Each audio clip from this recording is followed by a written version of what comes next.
In this video, we learn what happens when you don't pay attention to your hotbar, No, that exploring your surroundings and leaving your comfort zone is important, It was all right here. and rage against capitalism and privatized healthcare. I'm coming for you, you bastard! Hey there, I'm the Stressed GM, and I've been playing Stardew Valley for the first time. This is a collection of all my videos leading up to the end of Year 1, made for your enjoyment and convenience, and to buy myself time to go through my massive backlog of footage. Some quick disclaimers before we begin. 1. My microphone quality and general audio at the beginning is bad.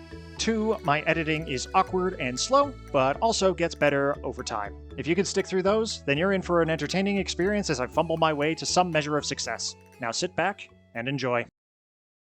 The game starts with me creating my character. I'm pleasantly surprised by the number of options available between shirts, pants, hair, eye color, accessories, and even choosing a favorite animal. I could have spent a minimum of 3 hours creating my perfect little gremlin, but instead I make him look like a generic 2010s video game protagonist and call it a day. I name him what I name every character of mine, then spend a solid 10 minutes trying to figure out what to call the farm. As any writer can tell you, sometimes the hardest part of the creative process is just coming up with a good enough name. I eventually settle on Bee Haven Farm because we love bees in this house, choose pasta as my favorite thing, and channel my inner cat dad by picking the black cat. I go with the standard farm to start with, and then we finally begin. I'm greeted with a cutscene of my grandfather on his deathbed, giving me a sealed letter only to be opened when I feel crushed by the burden of modern life. I didn't expect the game to get so real so early. An unspecified number of years later, we are introduced to Jojo Corporation at our soul-crushing office job, beginning what will no doubt be a burning hatred of this company going forward. As a side note, it wasn't until I reviewed the footage that I realized there was a skeleton left in one of the cubicles. Truly the corporate experience. Unable to take it anymore, I finally opened Grandfather's letter, which tells us of the titular Stardew Valley. Apparently, he built a farm of his own in his youth, which he's now passed down to me. Desperate to escape this corporate hellscape, I hop on a bus to Stardew Valley to begin my new life. Upon arriving, I'm greeted by a lady named Robin, the local carpenter, who takes us to Bee Haven Farm. To say it's a bit overgrown is an understatement, but our character seems to take it well. Here I also meet Lewis, the mayor of Pelican Town, and an old friend of my grandfather's. He encourages me to visit the town and introduce myself to the locals, as well as put anything in the nearby box if I want to make some money. And with that, I'm finally left to my own devices. I familiarize myself with the controls, open the gift of parsnip seeds, then step out onto my new property. This part of the game is what I've seen the most of over the years, so I'm already familiar with the process. I immediately set to work clearing the shrubbery, plant my crops, and water them to make sure they stay alive. I could have done the smart thing and just prepared enough spots for the seeds I have, but instead I prepared double the amount of space, leaving a bunch of wasted gaps. Don't worry, I'm upset with myself too, and I do eventually fix it later. After a bit more clearing, I head into town finally and run into my first NPC, Sam. I make a Samwise Gamgee joke to myself and then head to the local saloon instead. Honestly, most of the day is just spent exploring, meeting the rest of the townsfolk, and familiarizing myself with the layout. Already the music is worming its way inside my head, and it doesn't take long before I'm humming along to it. The warm and cozy feeling is settling in, and for a moment I think there's nothing that can spoil this bliss. Just when I thought I'd escaped, the soulless corporation found its way to follow along anyways. Stepping inside out of morbid curiosity, I am immediately hit with how quiet it all is. There's no music here, no warmth, only the endless drone of freezers, fans, and forgotten dreams. This is also where I have the displeasure of meeting Morris for the first time. I don't like Morris. He reminds me a little too much of an old boss. Once I was finished chastising the capitalist, I returned to my farm to rest and set to work the next day, watering my crops and clearing more clutter. I realized I had some mail from a man named Willie, asking me to meet him at the beach. I find him smoking on the pier, where I'm introduced to the game's fishing. It's a simple enough mechanic. Press and hold to determine the strength of your cast, click when you see the exclamation mark, then keep the fish inside the green rectangle until you fill the bar. Now, unfortunately, I'm a little slow. Sometimes my brain just doesn't fully understand what it's doing or comprehend the instructions I've been given. Easier to learn by doing, in my experience. It took me several attempts before realizing I not only needed to click something, but also needed to click the right button.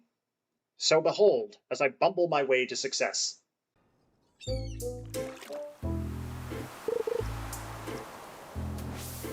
Okay, I think I did it wrong. Let's try this again. Release it sooner. Wait a moment. Maybe this...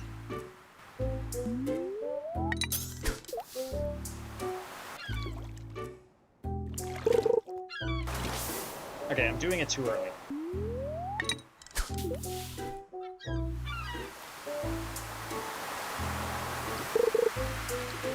Okay, let's just wait a bit longer.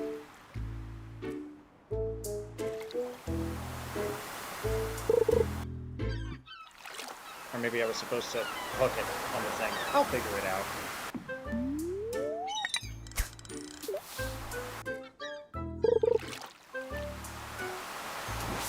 Yeah, I keep pressing the wrong thing.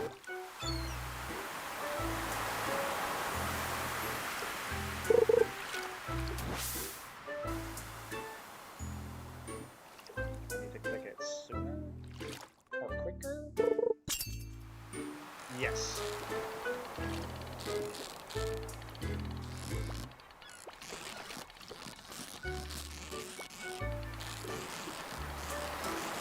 Click to raise bar, release to lower bar, keep behind the fish. Okay, I get it now.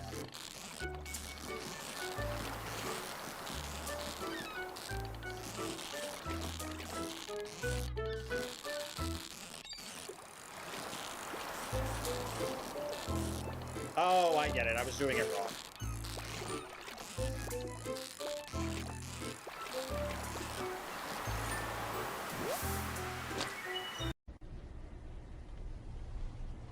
Why are you the way that you are? After selling my fish, I return to Pelican Town, meet Penny for the first time, then find my way to the archaeology office. I find some helpful tips on farming, suggesting I use fertilizer, grow fruit trees, how crops die at season's end, and how some crops need to be harvested with scythes. I immediately forget all of that information going forward, which becomes a running theme for the next several hours. I speak with the curator, Gunther, who quickly tells me that the previous curator ran off with the entire collection. He asks me to deliver any artifacts and minerals I find, and immediately the loot-hoarding gremlin in me lights up like the reflection in my head. Leaving the office, I return to the saloon, where I discover the arcade game, Journey of the Prairie King. I futz around with it for a little bit, get to the second stage, and eventually die. It's at this point I really start to hum along to the music, so much so it ends up becoming a frequent habit going forward. I return home, and the next day it starts raining. This waters the crops for me, which leaves me free to traipse through the downpour like the bog druid I aspire to be. I notice a marker on the notice board and find my first quest. Shane has asked someone to bring him a Joja Cola because his supply is running low, and is willing to pay 75 gold for it. Despite my reservations, I purchase one from the Joja Mart, which is also for 75 gold. I'm not sure why he couldn't have just paid for it himself, but I'm not here to question things. Not realizing he was right there in the mart with me, I return home to cut down trees, smash rocks, and clear bushes. Now you might be asking, why haven't I made any storage? And the answer is, I honestly didn't know where to find it yet. Instead, I went to the blacksmith Clint, where I opened my first geode. I continued to wander in the rain aimlessly until I run into Alex.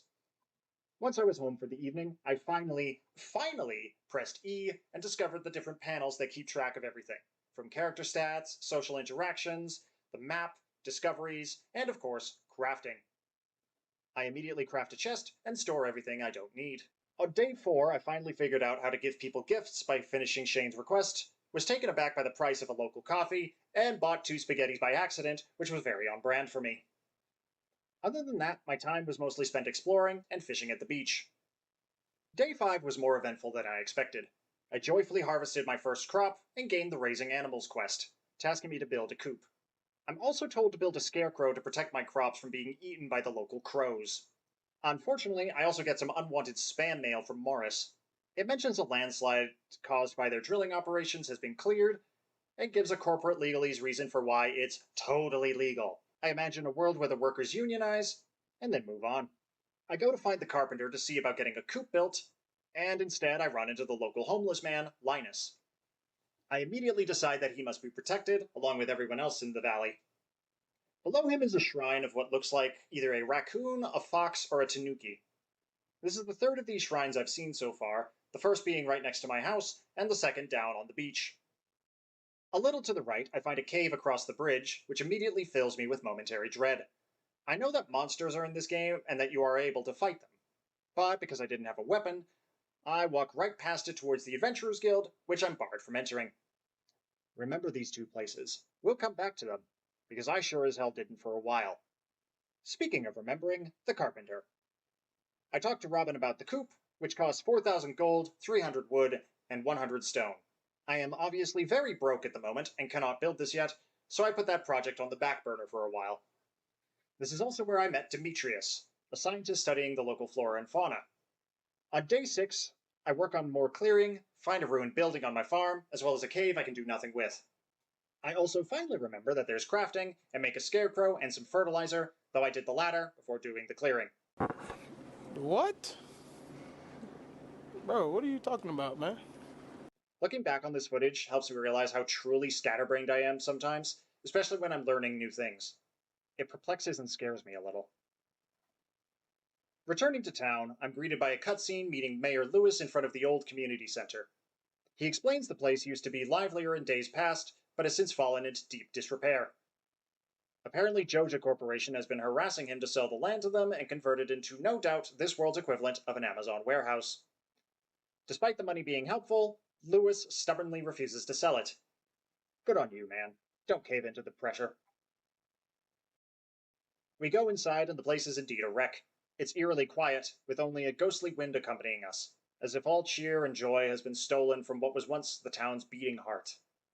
When suddenly a little green dude appears and starts waving at me like an old friend, not once, but twice. Lewis thinks I'm just seeing rats and suggests I try and catch them if I have some spare time. Once he leaves, I find a golden scroll covered in a golden tree and some sort of script I don't understand. Towards the end of the day, I complete a quest for a guy named Elliot, delivering him a Joja Cola, to which he rewards me with a prize ticket. I take it to Lewis as suggested, where he explains that these tickets are his way of encouraging goodwill among the townsfolk, which can then be turned in for rewards. While I'm tempted to say I'm only in it for the prizes, just because I thought it would be funny, I pick the nice option because I am a people pleaser at my core. In video games, of course. I get a bunch of carrot seeds as my first prize, then declare that I'm going to work towards getting the coop built.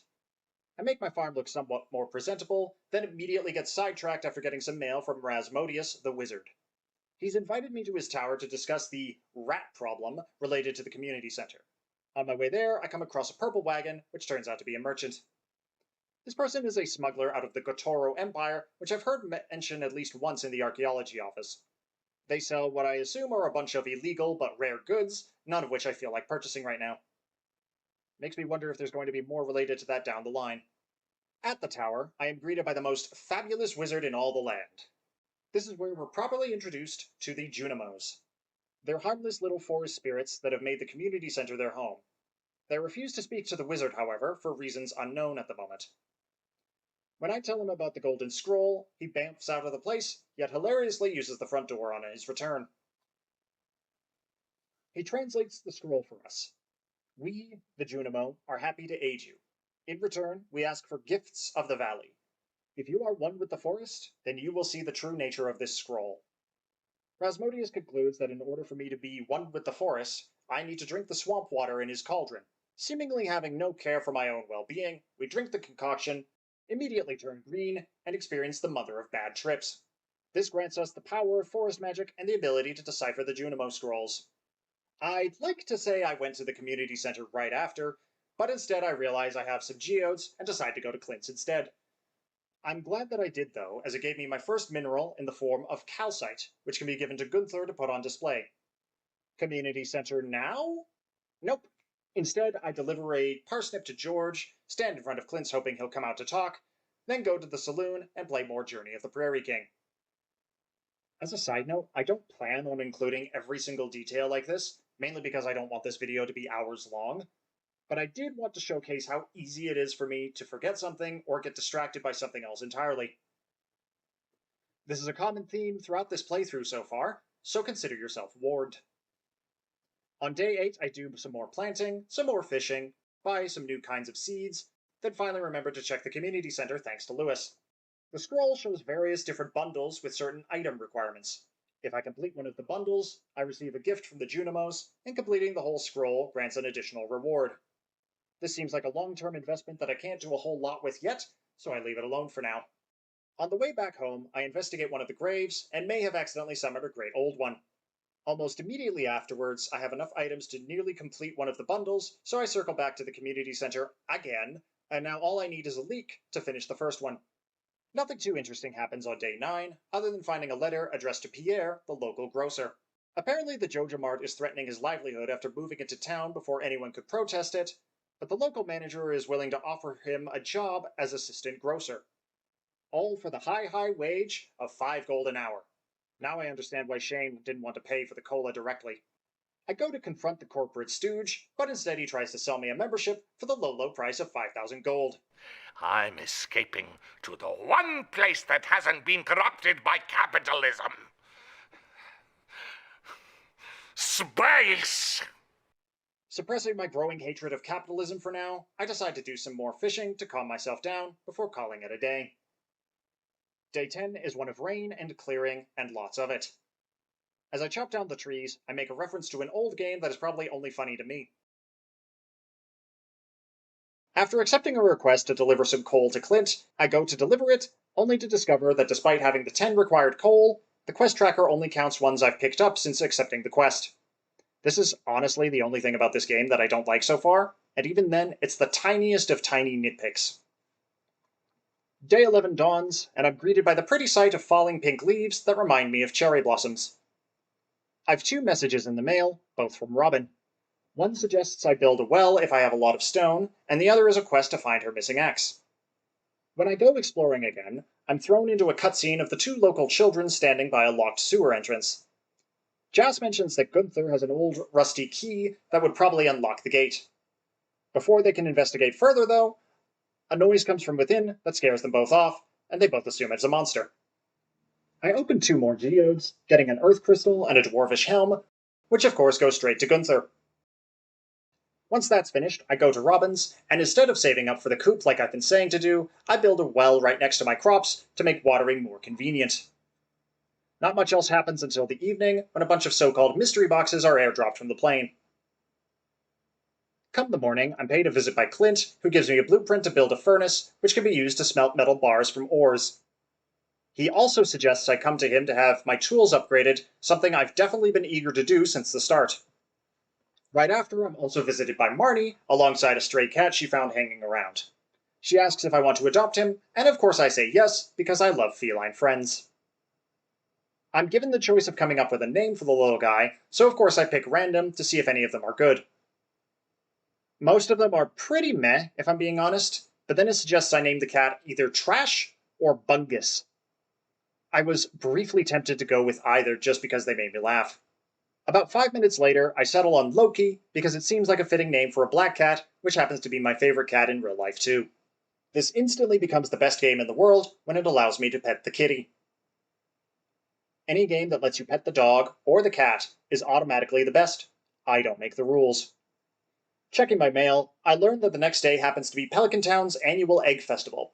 Turns out, this game has different events that come with the seasons, which I definitely remember seeing on a calendar at some point, but it completely escaped my mind until now. Otherwise, it's a slow day of me buying more seeds, fixing a bridge on the beach I definitely forgot to mention earlier in this script, find some coral and sea urchins for the first time, went straight home, and finally, after constantly forgetting to do it this whole time, I put fertilizer in the dirt to help my crops grow. And with that, feeling I had done all I needed to do that day, I went to bed early, had a restful sleep, and was eager to see what the next day had in store for me and what would happen at the Egg Festival. We return on the day of the Egg Festival. It's not until 9 a.m., so I tend my crops and do my cat dad duty and give Loki all the pets. Words cannot describe how much joy seeing this little digital cat run, hop, and snooze all around the farm brings me. I didn't know it at the time, but I'm supposed to fill his water bowl every day in order to keep him happy, just like any other cat, except this one doesn't scream bloody murder in your face at 6 a.m. when his food bowl is empty.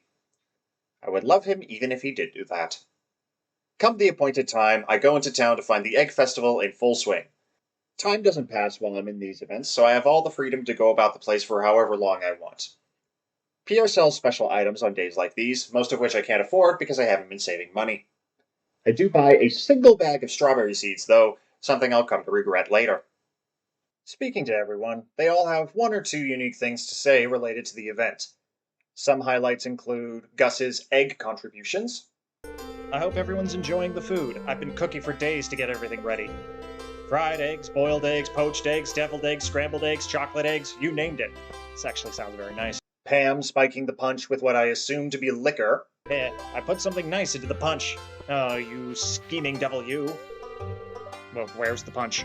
And Willie being a menace to society. Sometimes I'll hide an egg too well and no one finds it. Well, until summer rolls around. Then the hot air starts to bring out the rotten smell. Who are you? This mysterious eye-patch-looking devil is Marlin. I have never seen this guy anywhere before, and initially I thought he was just someone who showed up only for events like these. My mind raced with all sorts of questions. Is he some sort of guardian protector? Does he have some secret past with the Valley and only shows his face during community events? He only has one eye, a bad leg. Did he become wounded in a war with the aforementioned Gotoro Empire? I would not have any answers today, but I walked away feeling like there was more to come.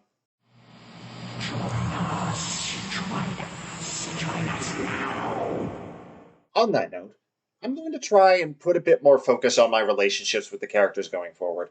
I get the feeling that some of them aren't always what they seem on the surface, and given that I know some are romanceable, I think it could be worth keeping up on.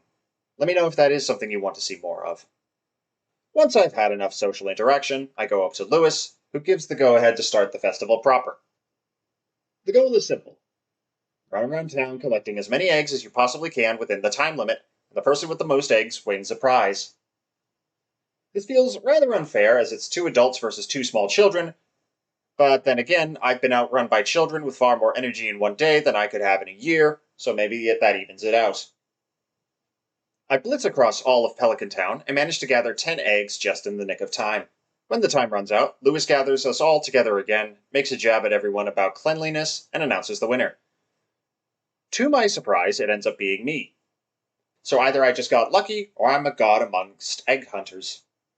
My prize is a simple straw hat, which, if anything, lets me hide the beacons of Minas Tirith.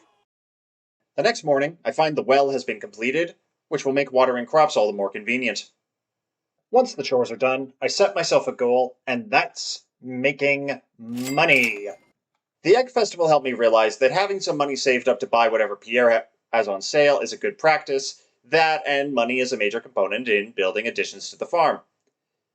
But even with that said, right afterwards I realized there's a few things I still need to do that are kind of important. My storage is getting full, so I make 2 new chests, actually put them outside this time, and transfer everything with no care for organization. It's during this process that I decide I really need the backpack upgrade. The 1 row of items just isn't cutting it right now. My plan is to focus on fishing for a little bit, so I can save up for the bag. I sell my parsnip harvest, and run into Penny on the way to the beach. She makes a half-hearted comment about the weather, and then apologizes for it right after, which immediately sets off some personal alarm bells. At the docks, I try to attach some bait to the rod, but couldn't seem to figure out how to do it. Unbeknownst to me, the starting fishing rod can't actually have bait attached, and this ended up being one of the few things I looked up at the start just to make sure I wasn't being an idiot and doing it wrong.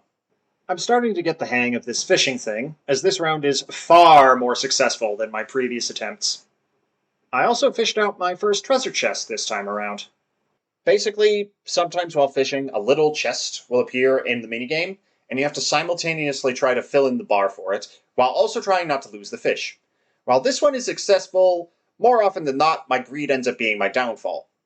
I have lost so many treasure chests already. Something of note I think is worth sharing, I'm slowly getting better at managing my time while playing. Initially, I wasn't paying as much attention to the time as I should have, or to my energy for that matter, and most shops would end up being closed whenever I really needed them. Like just here, I barely made it to sell my fish, but the fact that I remembered it all feels significant, at least it does to me. Now, am I consistent with it? No, not yet, but I'm getting there. Once that's done with, I go to the Stardrop Saloon, am reminded that Pam has a drinking problem, and buy my first recipe. On my way out, I had this amusing interaction. Elliot. Elliot, please. Elliot, please! Let me out! Back home, I'm getting into better habits by checking the TV every day. There are 4 options to choose from so far. The weather report, which tells you the forecast for the next day, useful for planning ahead. The fortune teller, who indirectly tells you your luck of the day through the mood of the spirits. The Queen of Sauce, which sounds like a cooking show that teaches you a random permanent recipe. And Living Off the Land, which gives you helpful tips about foraging, farming, and other related activities. Speaking of, in the morning, I'm given some helpful advice regarding salmon berries. Across the various areas, these bushes are in season and are completely free to take, and it even suggests that this is a great way to make some extra cash. Given my current goal, this makes my eyes light up, and I know exactly what I'm doing with the day. Stepping outside, I'm greeted by the glorious sight of my first potato harvest, as well as a patch of wild seeds I'd planted earlier. Checking my mail, I received a letter from Granny Evelyn, giving me a heads up about how most crops only grow in one season, and that when summer comes, any spring crops I have will die. Now, I kind of misunderstood this. When she said plan ahead, I thought that meant have some summer seeds ready ahead of time. So when I went to Pierre's, I did so with the plan of buying just that, and was very confused that there wasn't any available. Where do I find summer plants then? Because we are in the summer, if I'm not mistaken. Looking back, I don't know why I thought this. I guess the salmonberry update and the message from Evelyn made me think that it had already transitioned to summer, but that's clearly not the case, because none of my crops are dead. But I still got it into my head that we were in summer. I have this stupid. Following that, I returned to the community center to complete my first bundle, and I'm rewarded with 30 wild spring seeds. Doing so also unlocks 2 more scrolls in the building, one in the room above, and the other in the main room. This is when I truly realized the sheer magnitude of completing every bundle. And you know what? Challenge accepted. Afterwards, I decide it's time to go exploring, as I've been kind of neglecting that side of things lately.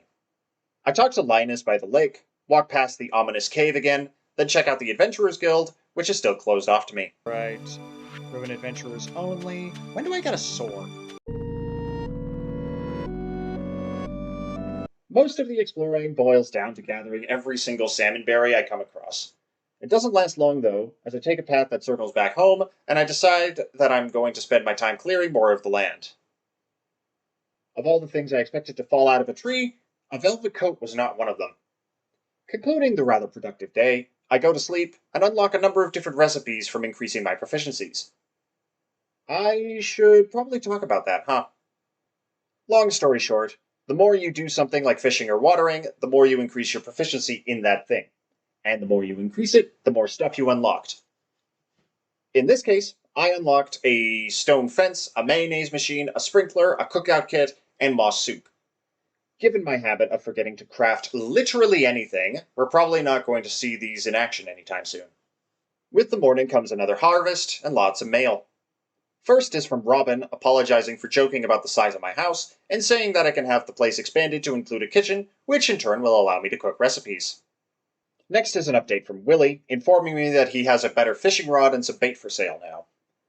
Third is a letter from my mom, saying how much she misses me and that she hopes the farming life is everything I hope for, with a bundle of my favorite cookies included. Nothing hits quite the same as Mom's homemade cookies. Fourth and final is a message from Pierre announcing he's selling fertilizers, putting some emphasis on potentially buying a few dozen boxes or so. So of course I decide to go support my local business. And, well, let me just show you what happened. Oh, so Robin is your mother. Okay. Welcome to Pierre's. How can I help you? Who is this?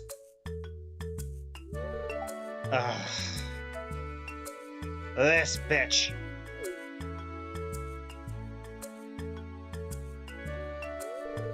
Come and get it, folks. Coupons for 50% off your purchase at Joja Mart. I'm gonna smack him. 50%? Well, any takers? Screw you, Morris. You soulless heathens. You sellouts! I mean, I get it. Yeah. But I can't match those prices. I'd be selling at a loss. It must be so difficult for you to lose your loyal customers like that. But can you blame them? Joja Corporation is clearly the superior choice. Sorry, had to take a note. Soon the whole town will realize that. And you've made Pierre cry. What the hell is wrong with you? You remember how I said I didn't like Morris? Yeah, it's escalated now. After that blatant display of corporate greed, malice, sabotage, jackassery, and general contempt and hatred for all things with compassion, empathy, and basic human decency, I pay Morris another visit to warn him that his days of exploiting the working class are numbered. And you three are so superior to us just because we want some selfish, greedy, authoritarian capitalist to keel over dead! Once that's done, I return to exploring, finding more salmon berries along the way, as well as a patch of wild spring onions. On my way back to sell, I run into Evelyn again, who assures me that her husband is actually quite nice and just isn't all that friendly to strangers. A few conversations later, she tells me that George really likes leeks. This is how I inevitably discover that every character has a favorite gift that can be used to increase your friendship with them. I sell everything except one leek, leaving me 10 gold short of finally buying the backpack upgrade. Then I go to George to deliver his gift. That's a terrible gift. Oh, it was a spring onion, not a leek. Stupid! Stupid! Stupid! Yep. That'll teach me to pay attention. On that note, there is something I just want to gush about a little bit. For all the times that I say I'm going to go do something and then get distracted by something else, or the lack of any sort of attention span like you just witnessed, I'm getting better at catching myself when it happens. Like here, I say I'm going to go to George, but then stop myself to finish a task first, while telling myself I'll go to George afterwards, and this time, I actually managed to follow through with it. So, yeah, Stardew is helping me manage my time better, I guess is what I wanted to say. I don't know how else to transition from this, so here, have this clip of me getting trapped again. Alright. Oh god, I'm stuck. Oh no, I'm stuck. Why? Why did I do this to myself? There we go. For the next little while, all I really do is keep gathering salmonberry after salmonberry after salmonberry. I figured I may as well, what with my new batch of crops taking a while to complete. I do end up finding Robin's missing axe in the process, though. Day 18 ends up being a productive one. I sell my goods to Pierre, and buy the backpack in a heartbeat, increasing my inventory size to 24. I spend the rest on seeds and fertilizer, leaving me broke all over again. Next, I make a wood delivery to the community center, return Robin's missing axe, then spend the rest of my day trying to fish out some seaweed for Demetrius. This last one is only for a small reward, but at this point I've been catching more seaweed than fish, so I figured I might as well get it out of the way. Okay, honestly, it was just another excuse to give you a fishing montage.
After washing my hands of the ocean slime, I check my remaining quests, mainly the one to build a furnace. It requires stone and copper ore. I'm lacking in the latter, and the only place I've been able to get them consistently is from geodes, and those are all at random, as is how many I get. I could also just buy copper from Clint, but it's 75 gold apiece, and for the amount I need, that's going to add up quick. So right now, it's a slow-going process.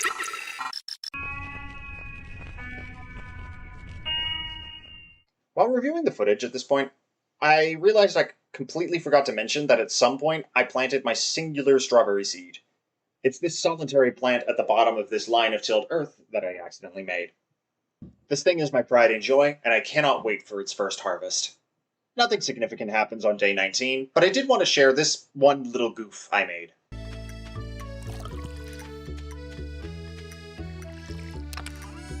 Need to stop doing that.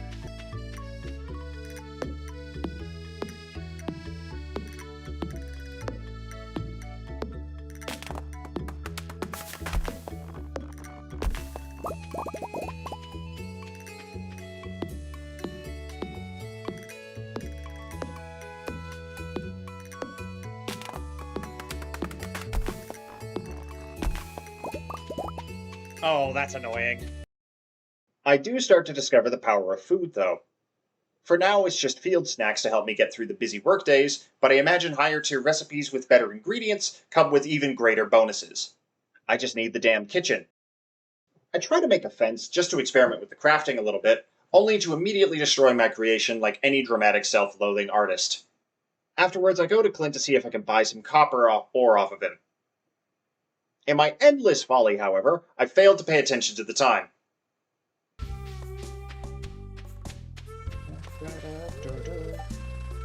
Are you kidding me? I did that to myself. With nothing else to do, I go to the saloon and have a nice cool beer. On a whim, I just decided to sit in here for a little while and take in the atmosphere, and I'm glad that I did. Bit by bit, more people joined in with us until the place was pretty much packed. It was honestly a very sweet moment to see in this virtual community. Marnie and Lewis share a drink together, Sam and Sebastian play pool together, and a moment between Robin and Demetrius dancing together. I switched the jukebox to something sweet and wholesome, take a seat for a screenshot, and just enjoy the moment until people leave.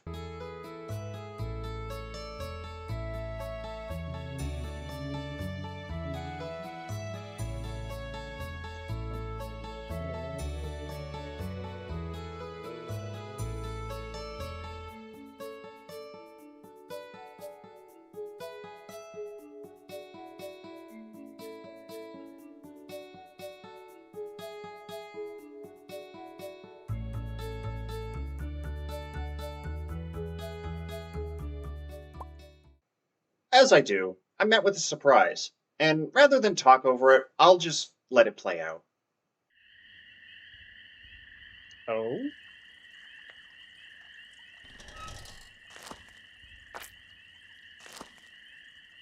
Linus?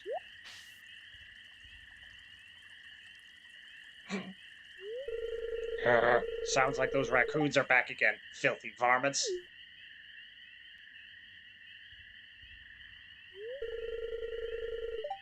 You turned up at the right moment, son. Could you do an old man a favor?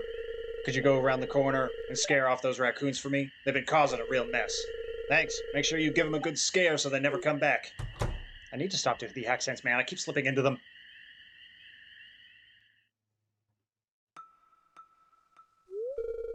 It was me. I'm sorry.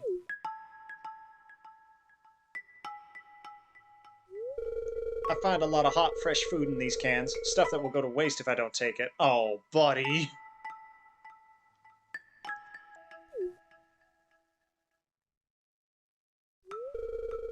Do you think there's something wrong with what I'm doing? Not everyone's cut out for this world, Aiden. You don't know what it's like to be me. I'm not harming anyone. I just want to live life in my own way. Is that so wrong? Oh, this is a tough one.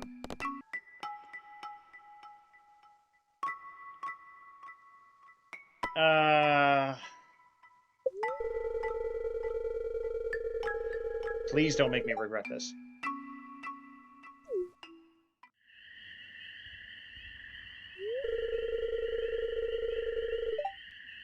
Okay, that's good. You can tell him you scared off the raccoons for good.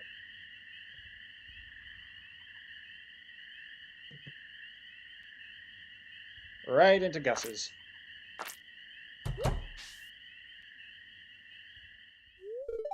Wait.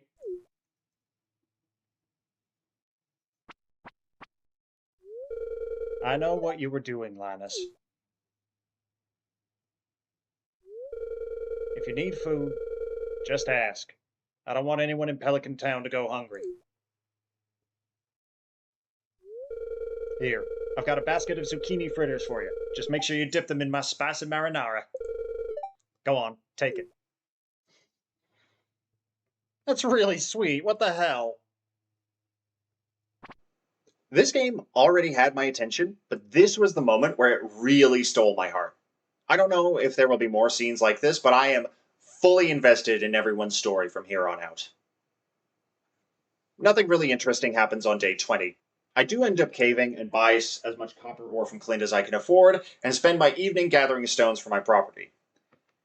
When I end the day, I increase my farming proficiency and unlock a bee house. I mean, there's other things too, but it's the bee house I care about the most at the moment. We are one step closer to the farm living up to its name. The following morning, I put my new copper to good use and build my first furnace. It takes 5 ore and 1 coal to make a single bar, and at the moment, I only have 2 pieces of ore left. Thankfully, unlike certain other games, it doesn't take what feels like a lifetime to smelt a single bar. But even if I did have more to smelt, with only the 1 furnace, it's going to take a long time to make the bars I need. It's another relatively uneventful day beyond that, but I do learn a delicious sounding radish salad from Queen of Sauce that evening.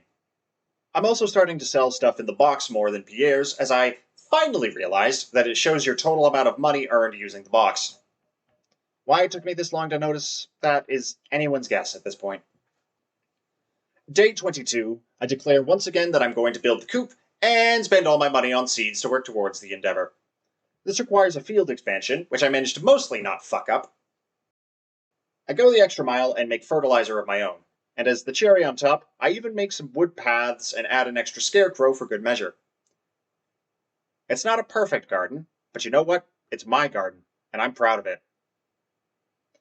As the day comes to a close, I check my crafting recipes again, and I start to notice something rather glaring. Pine tar and moss. Yeah, I'm starting to get stuff that I can't even make yet because I haven't found the things. So, yeah, an iron bar, I can't even make that yet. I think I missed something. To bookend this productive day, I make possibly the most money I've made in a single bout. The coop is no longer a dream, it is on the horizon. Continuing this string of progress and production, I also harvest my first strawberry in the morning. The first of what will no doubt be many for the remaining spring season. Checking the mail, I'm informed of another community event, this time one called the Flower Dance. Lewis doesn't say much about it other than if I find a partner, I can participate in the dance myself, and it's in a clearing west of town between 9 a.m. and 2 p.m. It's otherwise yet another uneventful day, but it is where I'm really starting to feel the copper ore shortage. Buying ore just doesn't seem worth it in the long haul. I even take note of how low my mining skill is and that there hasn't really been a lot of opportunities to level it up so far. Wanting to feel like I accomplished something, I deliver wood and stone to the community center, and now all that's left to complete this bundle is some hardwood. Hardwood comes from these large stumps, but in order to chop them, I need to upgrade my axe, and to do that, I need 5 copper bars. Are you starting to see my predicament here? Because I was definitely feeling a little frustrated over this. On the plus side, my profits grow even further than before, and I'm less than 1,000 away from affording the coop. With day 24 comes the flower dance. I'm teleported out to the west of town, where the place has been decorated with, no surprise, flowers. Pierre has some more items for sale, including a collectible rare crow that I almost spend my savings on. Going around speaking to everyone, I can ask certain people if they want to be my dance partner for the day. This includes Sebastian, Abigail, Haley, Alex, Harvey, Penny, Baru, Emily, Leah, and Elliot. The first few people I ask all say no, which tells me I probably need to build up my friendships with everyone first, so I just ask Lewis to begin the dance proper.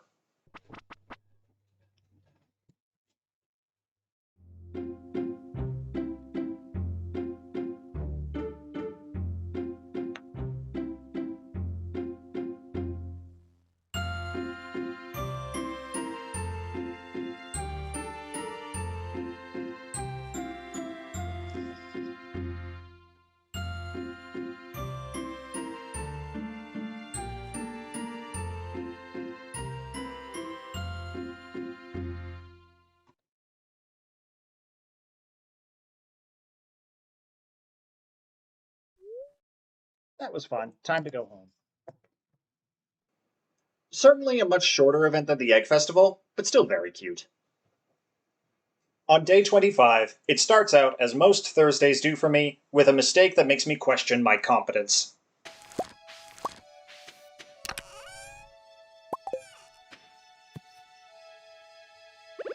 It's okay, I didn't want that flower anyway.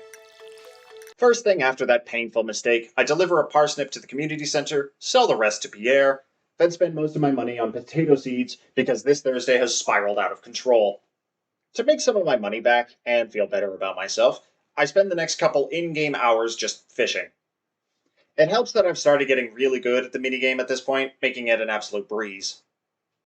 Back in town, I run into Penny sitting alone on a bench, where she talks about how lucky we are to have a library, that a good book helps make it easy to forget the realities of your life, which may be why she likes books so much, then apologizes for getting carried away. This struck a chord with me, so I gave her a daffodil to help brighten her day a bit. But then, on the following morning, disaster struck.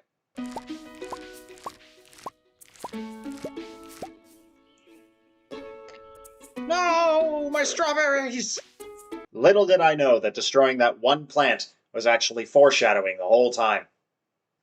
After giving myself a hard time for my crimes against the berries, I make a couple of cherry bombs and try to use them inside my property cave, thinking and hoping that maybe it would unlock something, anything, resembling a mine or a consistent source of copper ore. It, of course, doesn't work, and this painful day just continues to get worse. For real, though, I was stumped at this point. Feeling defeated by my strawberry tragedy and the failure of the cherry bombs, I went out for a walk, told Linus to call me if anyone destroys his tent again, until, finally, it happened.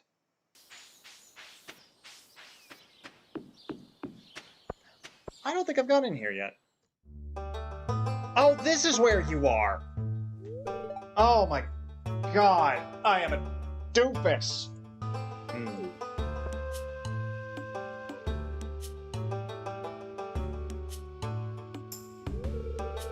I was just peering down into this old mine shaft. It's been abandoned for decades. Still, there's probably good ore down there. But a dark place, undisturbed for so long, I'm afraid ore isn't the only thing you'll find. This is where the mining stuff is, isn't it? Here, take this. You might need it. I finally have a sword!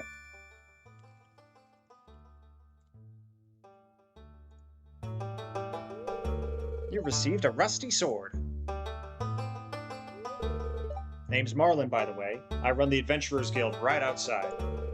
I'll keep my eye on you, prove yourself, and I might think about making you a member.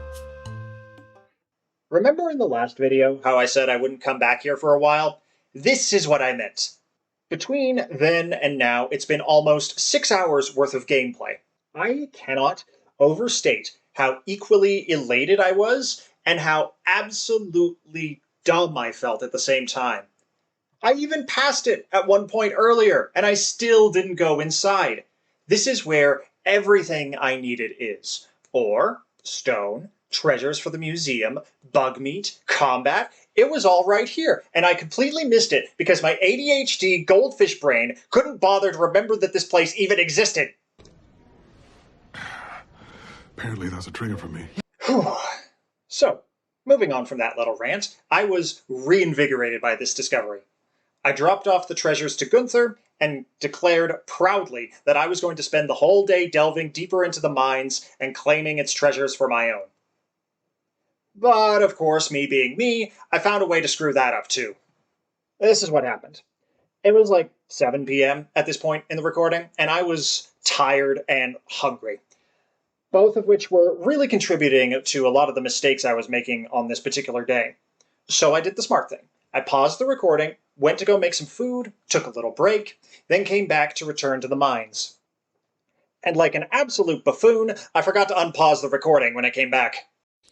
Oh, brother, this guy stinks! And I didn't realize it until after I'd left the mines and was on my way back home to drop off my haul. But with that all out of the way, we're finally back in business. I built myself a second furnace to increase copper production, and got some mail from Marlin saying he'll induct me into the guild if I kill 10 slimes. Easy enough, I think. I'm already a slime-killing professional at this point. Things can only go up from here, right? Right? Are you kidding me? I did it again. I should really stop. I need to go. I need to take a break. You want to know the really funny part about all this? I only remember doing this the first time.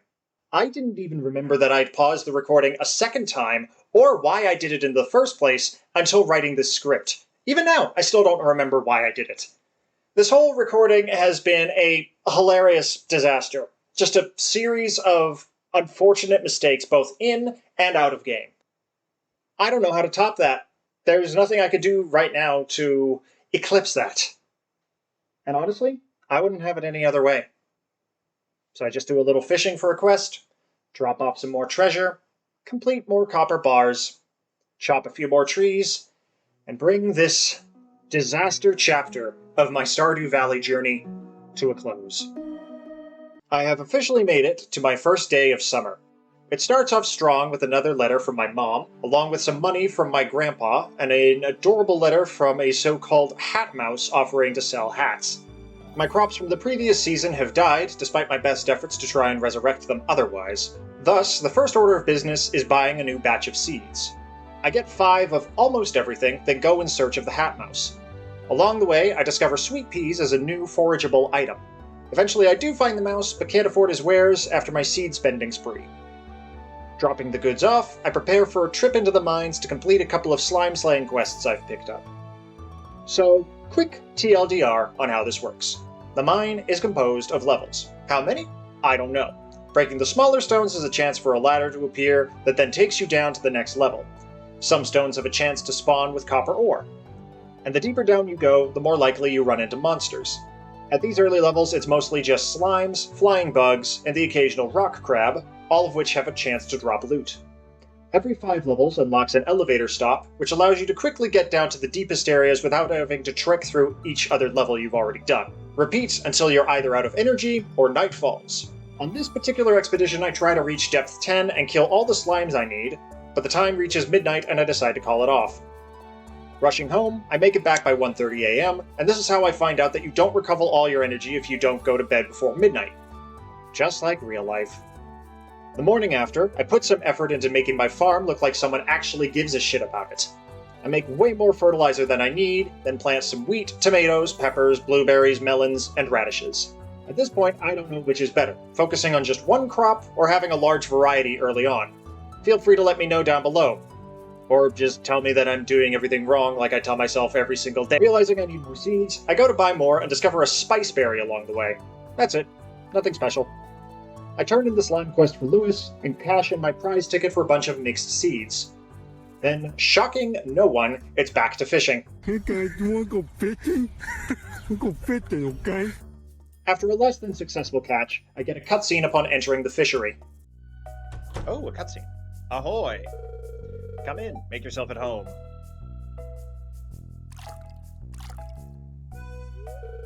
Aye, that's good stuff there. The fish go crazy for it. Just, make sure to wash your hands good after dipping them in those juices. Ugh. The aroma has been known to linger for up to 7 weeks, lad. Oh no. Oh dear. So, you've been catching a lot of fish? Yes, no, it's too difficult. I've been catching a decent amount. Aha! A man after me own heart. It's hard not to do the accent. You can always trust a fisherman. That's what me old pappy used to say, at least. Ah! Well, keep it going. If you can catch every fish in these waters, I've got a special prize waiting for you. Aw. What's wrong? Everything okay? Aye, well, business has been tough lately. It all started about the same time that old community centre fell to ruin. Me fish just don't sell like they used to. I've been working double time just to make ends meet. No time for me own projects. Aw. But if things picked back up around here, I might have the time to show you something. Yep, she's back there. An old friend that's seen better days. Someday, lad, you'll see what I mean.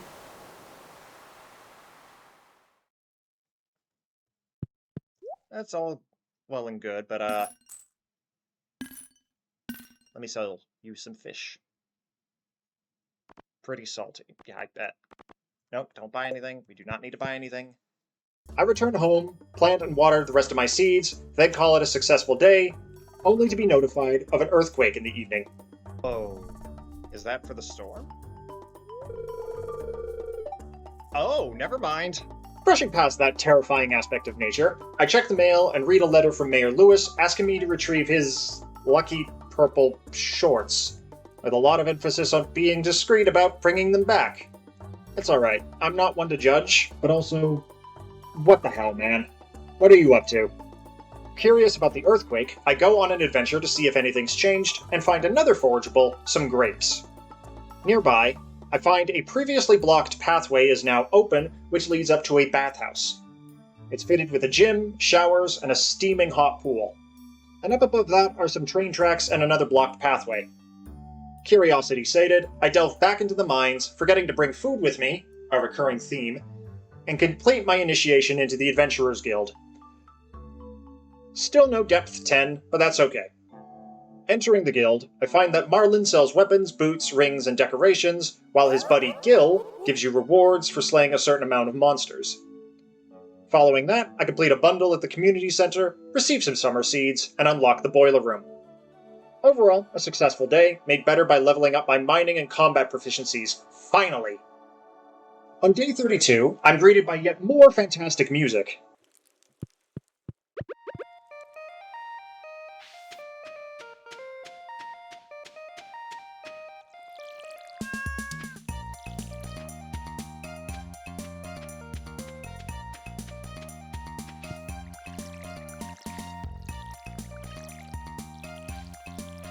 This is starting to look like an actual garden.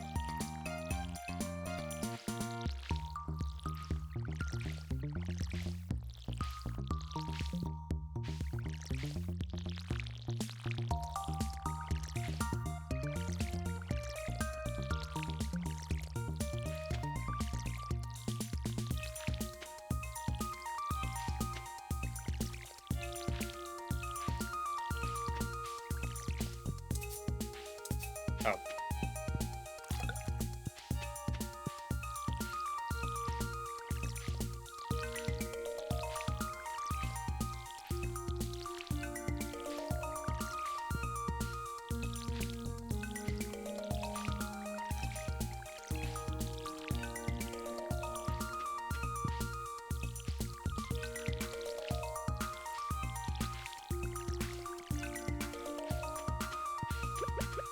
Now do not accidentally destroy my crops. Again. The soundtrack continues to blow me away. When I'm done jamming out, I build 3 charcoal kilns, some more furnaces, a preserves jar, and a tapper. Now that I have a steady supply of ore, my copper bar production is well on its way, along with the much-needed coal that goes with it. After a busy day of working across the whole property, I tell myself to focus on building the coop. Again. This is what, the 3rd, 4th time? I've lost track. The following day, it's another trip to the mine. A mine? With the goal of getting enough copper to upgrade my tools. The most notable things that happen are finding some summer squash seeds, slaying a weird slime with a star over its head, and finally reaching depth 10, where I'm rewarded with some leather boots. In the morning, I harvest my first wheat crop, which gives me hay and, well, wheat. It's a busy Saturday for me. First I drop off more treasures to Gunther and take my rewards, crack open some geodes, then go around giving flowers to people to try and figure out what they like. At this point I'm still trying to limit what I do or don't look up, so it's all trial and error. I am slightly taken aback by Abigail's response to the flower I give her. How'd you know I was hungry? This looks delicious. That's not what I expected, but you know what? Seemed like a win. Whoops, I did not mean to do that. Another community center drop-off, another session of fishing, this time down by the river, and a few new fish later, I turn in for the night. On day 35, I harvest my brand new peppers, which I sell first chance I get. Otherwise, it's a slow day, I suppose. I drop off a piece of malachite to Gunther's, then make my regular trip to the beach for more fishing yet again. Nothing really interesting happens here, so here's an example of me butchering the English language again. When you see hot air balloons drifting over the sea, you'll know that summer's in full swing. Swing? Swing. Despite the lackluster day, that fishing trip did gain me enough levels to unlock the recycling machine, the worm bin, and deluxe bait. At dawn, I opened my mail, finding a letter from Lewis awarding me the Best Neighbor Award for all my work with helping the townsfolk, which comes with a 500 gold cash prize. This puts me over what I need for the coop, finally. Unfortunately, I'm still lacking in the wood I need for this project, so I set myself to work on that as fast as I can. In the process, I end up collecting my first pair of mystery boxes, which are opened like geodes. From these, I get some crispy bass and my first warp totem of the game. These warp totems bring you to their respective statue when used and are consumed upon use. It's fast travel, essentially. I don't end up using any of these totems for a long time, so instead I just hoard them away in a chest until I have enough to not worry about running out. I spend the rest of my day trying to talk to everyone for a quest I accepted called Saying Hello from Emily. There's no money out of it, but doing so will boost my friendship with everyone in town, so I figured, why not? While I don't get everyone on the first day, I return home having talked to most of them, and upon sleeping, I'm greeted with a choice. When a skill reaches level 5, you're given a choice between 2 different professions that give you a buff. In this case, I can pick between Forester, which makes trees drop 25% more wood, or Gatherer, which gives a chance for a double harvest on foraged items. I choose Forester for my immediate needs, but apparently these can be changed later on if I'm not happy with it, so we shall see. I put it to use right away, gathering the rest of the wood I need, and head straight to Robin's. But upon getting there, she's nowhere to be found. So instead I go around trying to talk to the rest of the people I need. Unfortunately, almost everyone I needed to talk to wasn't where I thought they'd be. With a little persistence, I managed to narrow it down to just one person, but I'm unable to find him in time, and the quest ends up being a bust. On the morning of day 38, I get more mail. One from Jody sharing her calamari recipe, and another from Lewis announcing that the annual Pelican Town Luau is happening at the beach the next day. It's an important event where the main highlight is a communal potluck that everyone contributes to. I'm also warned to be on my best behavior, as the governor himself is attending the event.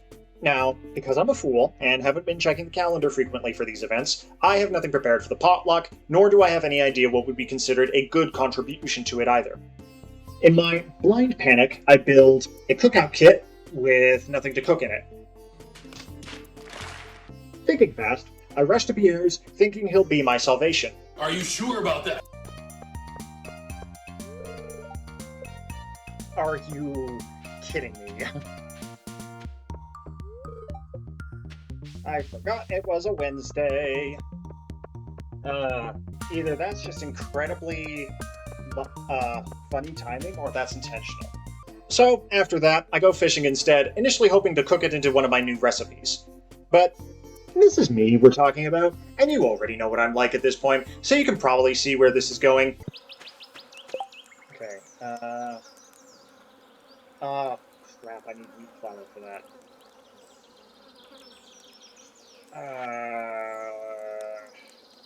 If I get sardines and make the hash browns, I can't make the hash browns because I don't have either of those. Bugger. Okay, I might just be an embarrassment to the town then. And then, I make it even worse by selling the fish I just caught, which, looking back, might have been perfectly fine for the potluck as is. The governor could have handled a few fish bones, right? So, I decide to pass off the crispy bass as my own. Thankfully, through the haze of last-minute panic, I do remember one thing at least. Wait a minute, I can go to Robin. If I move fast enough, I might be able to make it before she closes shop. Need something built? Yes I do, actually. Finally! No, we'll just put you right there. Okay, I'll start working on your new cookie the day after tomorrow. I always take festivals off. You know what? Fair enough. With that, after putting it off for so long, construction on the long-desired coop will finally begin after the festival. To celebrate, I dove back into the mines. I get a message saying this area is infested, and find the place is indeed infested with more monsters than I've seen in one place, including a new burrowing-type enemy that attacks you through these dirt patches. But this also ends up being a bust, as no ladder appears and the last enemy is a rock crap. Wait. God damn it. Okay. The last enemy is a rock crab that refuses to come out for anything, so I return home, defeated, but not yet broken. The next day, I head to the luau and introduce myself to the governor, who is certainly a colorful individual. As usual, I talk to each person, then Marnie tells me how to add something to the potluck. I climb the ladder, and... No, God! No, God, please, no! No! No! No! Right after that culinary betrayal, several people I talk to make comments about the soup tasting good, and I'm instantly filled with deep-seated regret and fear. With no other place to go but deeper into hell, I give Lewis the go-ahead to continue the festival.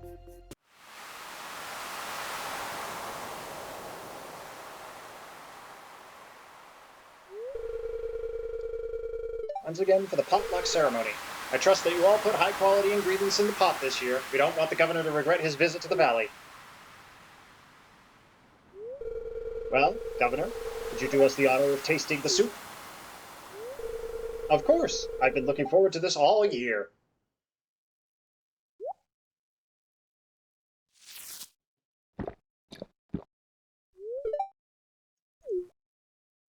Oh no.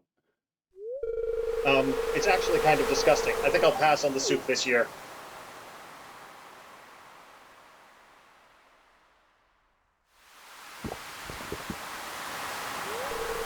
Yuck! Someone must have ruined it with a poor quality ingredient. Well, does anyone want any? Oh no. The soup wasn't very good, but otherwise the luau was a success. Oh, time to head home. Oh, I feel bad. I didn't have anything, I'm sorry! I panicked. Accepting that I'll live with that embarrassment for the rest of my digital life, I go to gather seashells on the seashore and run into an old mariner. He has an old amulet to sell, but believes I'm not ready for it yet, so that's yet another thing to come back to at some point. I then go fishing in the rain and catch my first tuna. Oh, that's a big one! And my first red snapper. Come on, come on. Perfect. A red snapper. Also pretty good. I sell everything to Willie for a big payday, drop off more treasure, then for once go pay the bookseller a visit again. And like last time, they're all too expensive, so that visit is fruitless. Get it? Fruitless? You know, because of the thing. I'll see myself out. You suck. The rest of the day is spent in the mines again, making up for all that lost time before. On this trip, I remembered to bring my hoe and use it to dig up those patches of earth, which leads me to discovering cave carrots. I leave with a ton of copper ore, so I count it and the day as a success. Another harvest, 2 more furnaces, more smelted bars, more treasures dropped off, and for the first time ever, I finally upgrade one of my tools. Back home, I rearrange the furnaces and kilns into a more convenient and satisfying spot. I try to fish in my local pond, but only manage to pull out the trash dumped by corporate desolation. And I also collect my first bottle of oak resin from the tapper afterwards, but honestly, not much else happens here. It's a slow, rainy day, although I do get an achievement for crafting 15 different items. And the next morning, the coop is finally completed, but that is an adventure for another time as this rather short but no less eventful chapter of Stardew Valley comes to a close. My morning starts with a visit from Demetrius. He's made a breakthrough in his research on the local environment. He thankfully spares me the technical details, but mentions that he can turn the empty cave on my property into something useful for the both of us. He wants to set it up in order to attract some local species that he can observe in a controlled environment, while I can harvest whatever they produce. My choice is between either mushrooms or fruit bats. Mushrooms are pretty obvious, while the bats will leave fruit behind for me to collect. I choose the mushrooms because I feel like I gather enough fruit just out on my own, and he's more than happy to get that set up for me. Order of operations. First, I harvest my biggest summer crop yet, including a bunch of plump, juicy melons. Second, I check my mail to find a letter from Pam, who wants me to get a drink for her, specifically a pale ale. I've no means of making alcohol at the moment, so I'm just going to be leaving it for a bit. Third, I check out the new coop and familiarize myself with the interior, then head to Marnie's to buy my first animal. My only option right now is a chicken. I flip through some of the names, almost consider naming it Bra, then decide on a name of my own, Biter. She's just a little chick right now, and I have to make sure to feed her every day with some hay. I fail to understand how to actually put the hay down, though, and end up thinking I need to build a silo to feed her at all. Eventually I do figure it out, but not for several in-game days. I'm sorry, Biter. I hope you will forgive me. Now, with the coop finished, I half expected there to be another quest to push me in a certain direction. You know, like keep teaching me certain mechanics as I unlock more things, but that wasn't the case here. I ended up feeling a little aimless for a bit, so I tried to search for Lewis's missing shorts instead. While I didn't end up finding them, I did find this weird stone with chicken legs just north of the bathhouse. Debums. What are you? Looks like a little nerdling. Okay, can't do anything with you right now. With no success, I somehow end up back in the mines again. Rock and stone! So, fun fact about me, I don't like bugs. Specifically bugs that like to fly around my ears, eyes, and nose. So imagine my terror as I start to hear this goddamn noise.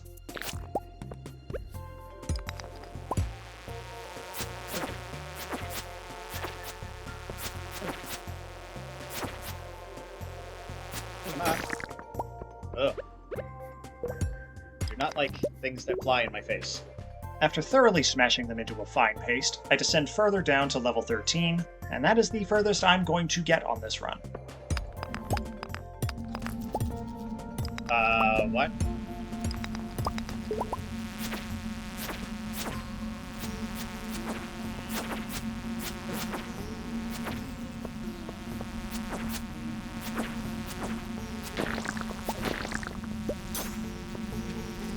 I need to get out of here.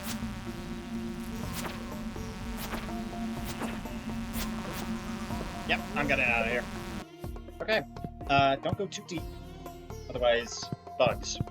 I get home late, forget to check the weather report, and when I go to sleep, I get to choose a farming profession. I go for tiller for immediate profits, and also unlock a life elixir recipe from leveling up my combat. When I wake up, I'm greeted by a message saying that a green rain has descended upon the valley, and when I step outside, yep, everything is green. Shocker, I know. There's a message from Gus offering the saloon as a place to take shelter for the whole day. I grab my harvest and go. Shrubs are growing out of nearly every corner, trees are sprouting vines, and all the branches are coming out curved and twisted. If this game wasn't so cute, this would be horrifying in any other circumstance. At the saloon, indeed almost the entire town is sitting here waiting out the storm. Lewis has received word that the rain is harmless and just unusual phenomenon. Willie is concerned about the fish. Pam is afraid it's the end of the world. Penny is concerned about my well-being. Harvey brought medicine as a precaution. Elliot has ordered drinks for everyone. Haley is realizing the saloon is a cozy place after having never been here. Emily thinks this is a sign from nature. And Clint lets slip that he has a crush on Emily. Wait, what was that? Braving the totally not magical storm, I drop off my diamond, then delve back into the mines for the second time. I can't help myself, man. I hear it whispering to me. After all this time. Even here, the place has that same shade of green that permeates the air. It ends up not being a significant run other than plenty more copper to add to my production and some magical sneakers. On day 44, the green rain is gone and all the strange growths with it. This is where I finally figure out how to feed my chicken, and then pick up my upgraded axe, make some drop-offs to the community center, go to sell everything, then it's back to, you guessed it, the mines.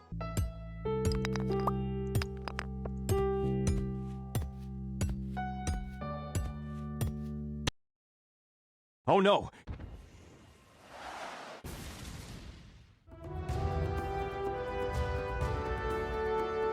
The day ends with me unlocking level 4 mining, which lets me transmute iron bars and make a glowstone ring.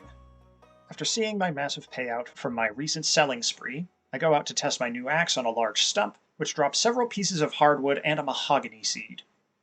In the process, I use my scythe to trim moss off the trees and collect my first batch of mushrooms. After some additional hedge trimming, I return to the community center with a tomato to finish another bundle, am rewarded with my first quality sprinkler, and unlock another scroll on the bulletin board. Fast forwarding here a little bit, I end up in the clinic for no reason in particular that I can remember, and just wanted to share this little gem. Is life sometimes difficult? Do you ever have trouble staying focused? Talk to your doctor about pravoxenone. Pravoxenone is not for everyone. Side effects may include insomnia, severe anger, uncontrollable swelling of the throat, permanent discoloration of the lips, hair loss, and stroke. In extremely rare cases, 1 in 500, test subjects experience complete disintegration of 1 or more bones. What the fuck? What the fuck is this medication? Right after that, I remember I also had hardwood to deliver, so I completed another bundle, receive another charcoal kiln, and unlock another scroll in the vault. I just need to hand over money for this one, and seeing as I am swimming in cash right now, I go ahead with the cheapest option, and I'm given 3 chocolate cakes. After a quick visit to Barney, I misread the way the sprinkler works, put it in one of the worst places I could have possibly managed, make another chest, then turn in for the night. It's day 46, Biter has grown into a fully fledged chicken and now produces an egg for me every morning. In the mail is a letter from a group called the Stardew Valley Tribune informing me that my farm will be featured in their up-and-coming column. I go to Clint's with the intention of upgrading my pickaxe, and... Okay. What did I say? When trashing an item, you reclaim 15% of its value. I think I said the pickaxe, right? Shit. I did not think right-clicking would do that. Some things never change. Some more geode treasures and a piece of decoration later, I head down to the beach, give Alex a mushroom on the way, and decide to commit to something substantial. I buy a better fishing rod, my first crab pot, then spend the rest of my money on bait. Unlike the starting rod, bait can actually be attached to this one. It takes me a few attempts to figure out how to do it.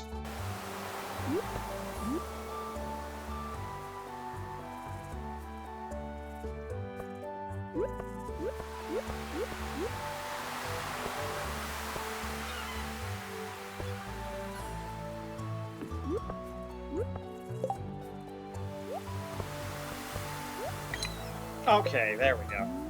But even the most basic bait makes a big difference in how fast a fish bites. In the process, I catch my first tilapia.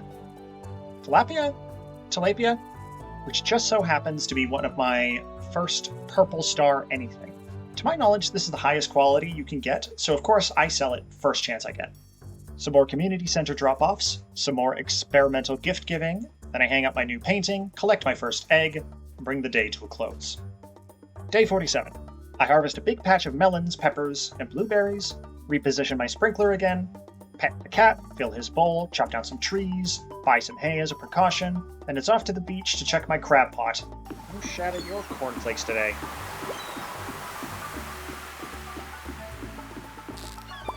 Are you kidding me? I drop off some seashells, give out more gifts to see what sticks, then it's back home to clear the place up a bit. As evening approaches, I remember I can craft stuff out of my pile of hoarded materials, so I go through my list of recipes, get way too excited about the bee house, and settle on making 2 mayonnaise machines. I also apparently got a preserves jar at some point, but at the time of writing this, I don't remember from where. I build 3 charcoal kilns, some more furnaces, a preserves jar. Regardless, I made 4 more and placed them around my garden.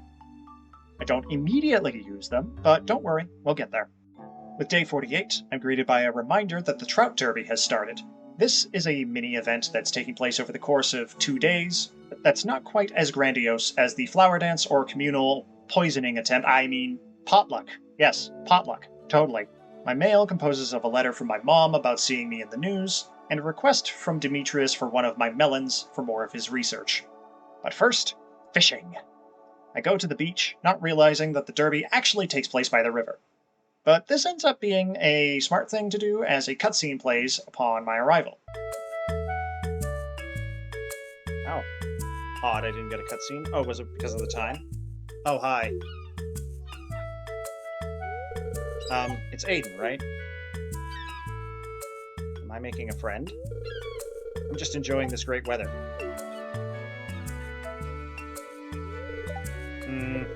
Hey, go long.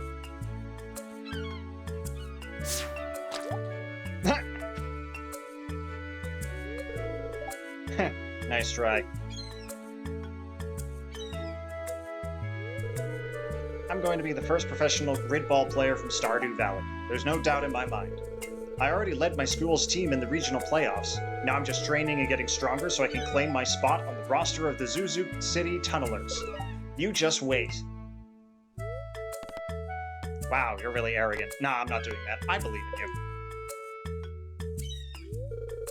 Thanks, Aiden. I'll remember that. Okay, now this time I go to the river.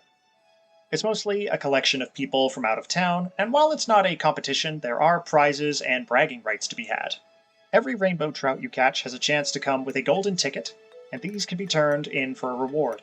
How and why do they have these tickets? Don't worry about it. Capitalism would never do such a thing. It won't hurt you. Look into the glowy light, listen to the jangly keys, consume all the short-form content reels, let the AI tell you what to do so that it can keep rotting your brain. I apologize. Things got a little too real there. It's time to return to our regular scheduled programming. Along with my trout, I catch a dorado, netting me the mother catch achievement, a pike, and a sunfish. After a few catches, I get my first ticket, which I turn in for a tent kit. This allows me to sleep outdoors if I can't make it back home in time. Who would need something like that? Honestly. My next 2 tickets earn me a mounted trout decoration. A mounted trout. My dad would love that. And 20 deluxe bait. Ticket number 4 wins me 2 triple espresso shots, speaking right to my caffeine-addicted heart. Despite some of my frustrations with it, I find the fishing to be quite relaxing. Oh, you bastard! Not too far from actual fishing.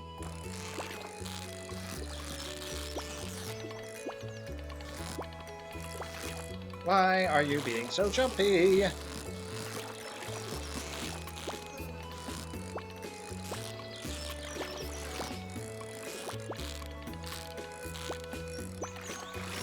Why? Come on! Okay, I'm a little mad about that one. My 5th ticket gets me another quality sprinkler, and that's where I decide to call it and return home. I mount the fish on the wall, and end the day picking fisher as my profession. So far, the crab pot isn't impressing me all that much, so either I'm doing something wrong with it, or just getting unlucky with my catches. On day 49, I remember to put stuff in the other preserves jars this time. I have no idea how well this will turn out, so I'm just throwing in whatever the game will allow me to, and hope it turns out good. I pick up my new copper hoe, buy a bunch of seeds until I'm out of money again, let my competitive side come out. How's the derby treating you so far? I found plenty of golden tags myself, but it's not over yet. I'll beat you at your game, old man. Then it's back to the river. I catch a new fish that has a walking community guidelines violation for a name, then hook out a treasure chest containing a book called Jewels of the Sea and an ancient sword artifact. With my inventory close to bursting, I turn to my tickets for a warp totem, 3 omni geodes, and a fancy bucket hat. I store everything I possibly can, gather my second batch of mayonnaise, then lay down for bed. Day 50 starts with my first preserves jar yield in the form of blueberry jam. Despite all the fish I caught, I could only fill 1 item at the community center. That's fine though. Into the box they go. I read my new book, Gaining Its Power, harvest my crops, pet the cat, fill his bowl, move my first preserves jar down with the rest, and stuff a radish into it. After some inventory management, I make another community center trip with all my goods, and give a bunch of people some blueberries with mixed results. Now that I know when you improve your friendship with someone, you get these little moments like I did with Alex earlier, I'm significantly more invested in trying to give people gifts. My initial plan for the day was to deliver Demetrius's melon, but as always, whenever I need someone specific, I can never find where they are. I drop off my new artifacts just to clear the inventory a bit, then go back to gifting foodstuffs to everyone I run into on the street. This is a great gift, thanks.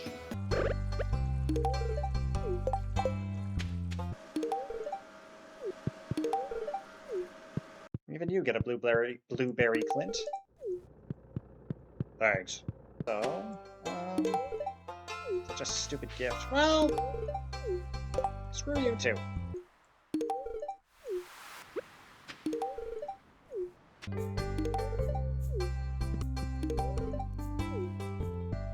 For all the hard work you do for us, Peter. Shit, okay. No, I want to give it to him. With still no sign of Demetrius anyway, I set myself an impossible task. sitting still in front of his house until he comes back. I can be patient. I can sit still. Totally. Watch as I start to move away and immediately catch and force myself to stay where I am. That lasts probably less than a minute, though. Eventually, I just give up and start heading home, only to find the bastard walking right in front of the community center. I deliver the melon, get my money, then go home, making just over 4,000 gold from the fish alone. At dawn on day 51, first thing I see is a letter from Demetrius giving me a recipe for fried mushrooms, which reminds me of the mushroom cave I need to periodically check. And that information promptly goes right out of my brain as I go to Clint's to crack open all the new geodes. The magma geode gives me basalt, and the omni geodes give me a soapstone and an ocean stone. Oh, and a rock, but we don't need to talk about that disappointment. Dropping off the 3 items nets me 2 more decorations, a singing stone and a portrait called Jade Hills. Now, do you know what we haven't done in a while? Something I'm sure you're all dying to experience again. That's right, it's back to the mines again! Expand my farm too much until I find a way to automate certain things. Like the sprinklers is one, maybe the silo at some point. Did I say mines? I mean fishing, obviously. It was worth it though. I caught a carp and a largemouth bass back to back. Okay, that's enough. Let's do what we actually came here to do. Oh, actually, I may have a better idea. Let's spend some of our money. Never mind. Watching the ADHD brain in real time as an outside observer is equal parts hilarious and painful sometimes. After waiting around for a bit, I buy myself a new weapon in the form of a femur, and then we get into the mines proper. Put it to good use slaying a single rock crab, then discover the true power of the upgraded hoe. Oh! That's incredibly handy, actually. If you hold down the left mouse button, you can power up the hoe to hit a wider area in front of you. This doesn't appear to use any extra energy, so this feels like a game changer at the moment. I don't make too much progress down, so I return to the surface, and on my way back I come across Sebastian and give him a topaz as a gift, which he appreciates.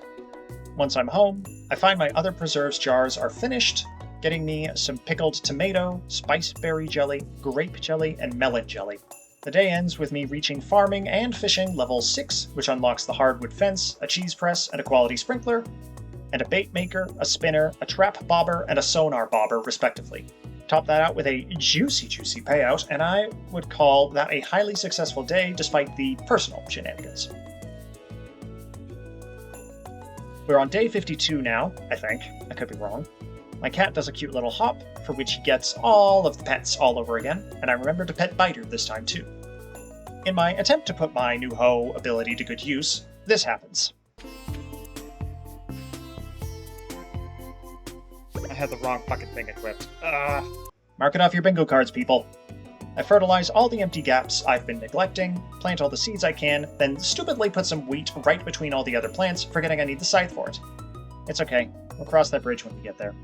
From there, I was initially going to upgrade my pickaxe, but then I accepted a quest to kill some slimes in the mines. When I find no slimes, I use the hoe to dig up as much as I possibly can, gathering plenty of clay, cave carrots, and a rusty spoon.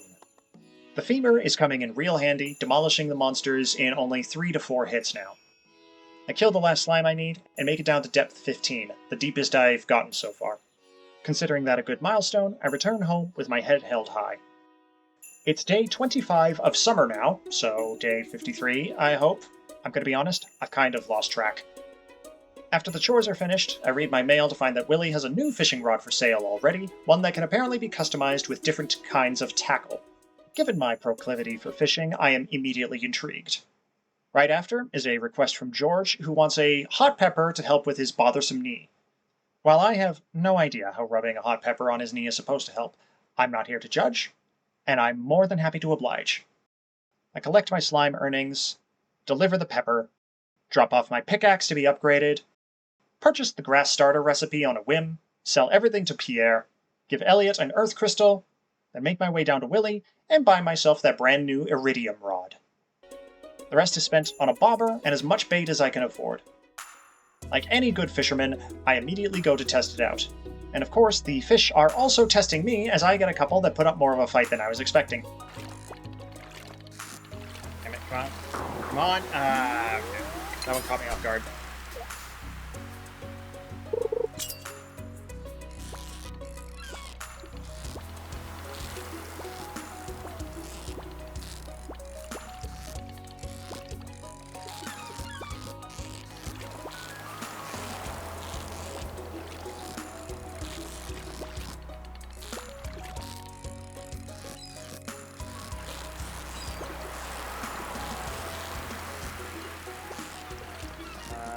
I will get you, you stubborn fish. I grew up by a river. I know what I'm doing. I will get this one way or another.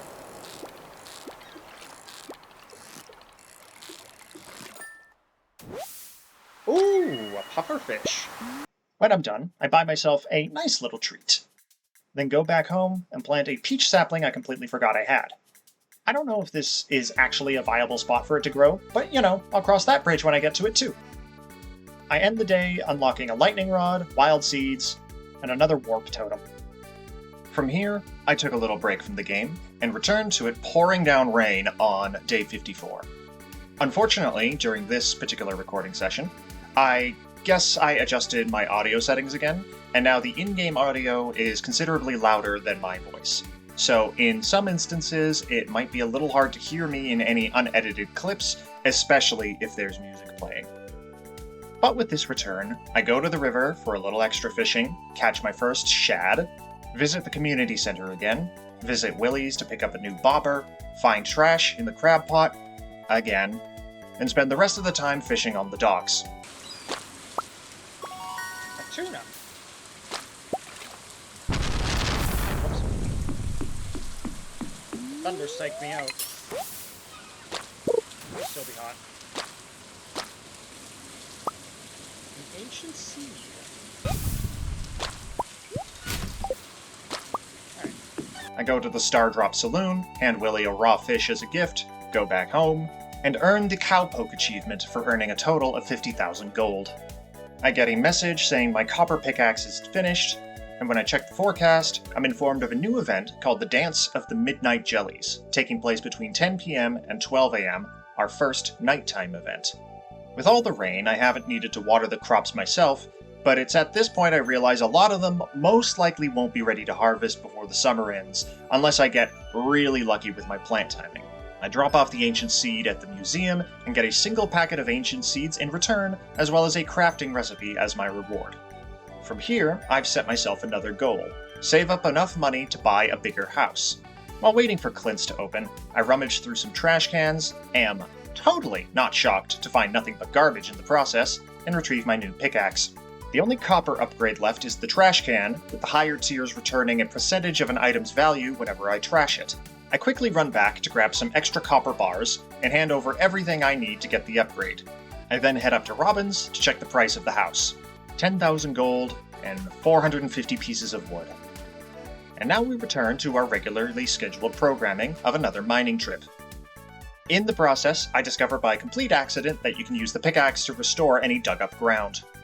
When I see that the next floor is teeming with enemies, I shout blood for the blood god and loot a monster compendium off one of their corpses. I get down to level 18 before realizing how late it's getting, so I rush back home as fast as my legs can carry me, getting into bed at 1:40 AM. I gather another harvest, read my new monster compendium, which gives monsters a small chance to drop double loot. My only objective today is to chop as much wood as I can in preparation for the house. But while pushing through the trees, I spot some cobblestones hidden in the top left corner of my property. When I investigate, I'm greeted by an ominous message. Wait for my return on the dawn of your 3rd year. Grandpa. Putting that out of my mind, I make 2 extra tappers and place them on 2 different trees so I can get more of the various saps. And it's straight back to chopping down the rest. Later, as I wander around waiting for the midnight jellies, I try talking to a few people, and may or may not have accidentally smacked them in the face with a femur bone. Sorry, Leah. Hi there, mister. Die, child! No, I need to stop doing that. Okay, let's swap that out. When it hits 10 p.m., I head to the beach. Everyone is sitting on the docks, with a large gathering of floating candles in the water. That's a heavy load of people for an ancient wooden dock. I'll stay over here near the beach. I can't believe summer's over. I feel like it just started. Yeah, me too, buddy. I'm gonna take a picture of the jellies when they arrive. Life is so easy for a jellyfish, just letting the waves carry you onward forever. Moonlight jellies. I wonder how they taste. I would never try it, of course. Don't tell Gus, but I'm a little disappointed there's no buffet tonight. These candles are romantic, aren't they? For now. I want to see the rare green jelly. I wonder if they're poisonous. Maybe I shouldn't push Sebastian in the water after all. Yeah, bad idea. Such a rare and exciting thing. I thought I saw something moving in there. Something big, something dark. Just trying to scare you. The jellies were here a year ago, and they'll be back again a year from now. Nature is amazing. I hope there are babies this year. Most night fish would be scared of the light. These are strange ones. There! I just saw something glowing. Oh, it's gone. Look out there, at the endless sea. Deep underwater, all kinds of life forms are moving around in the dark. Eerie, isn't it? Wore my special shoes tonight. No one noticed. Oh, I noticed, buddy. If we keep polluting the oceans, the jellies will surely go extinct. It's already in the process of happening. Ugh. What a shame. We have no respect for nature anymore. Well, summer's over. To be honest, I'll be happy to say goodbye to these blasted mosquitoes. Yeah. I'll just sneak up when the jellies arrive. I don't want to bother anyone. It's okay. You're not a bother to me, buddy. I remember seeing the jellies once as a little girl. Oh, how I jumped with joy when they arrived. But that was long ago. I'm a lot less energetic now. What? Why are you looking at me like that? You think I'm too old to enjoy something like this? No. How did you find me back here? I thought I was well hidden. Perhaps you are blessed with the gift of clairvoyance. I'm here to observe the lulators, or moonlight jellies, as you call them. They possess an unusually potent magic aura for an aquatic life form. It's kind of cold, actually. I guess fall is right around the corner. It's past my bedtime. Hey, did you see that candle boat? I crafted it myself. Moonlight jelly, but a remarkable species. We're very lucky that they stop here on their long journey south. I cannot read today. It's unknown why they are attracted to light. Very curious. Hey, I'm paying my respects to another bygone summer. When I'm done checking in with everyone, I give Lewis the go-ahead to launch the boat.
The glow of summer has faded now.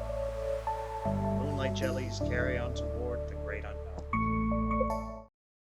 With that, I sleep for the night, and come the morning, I reach the next season.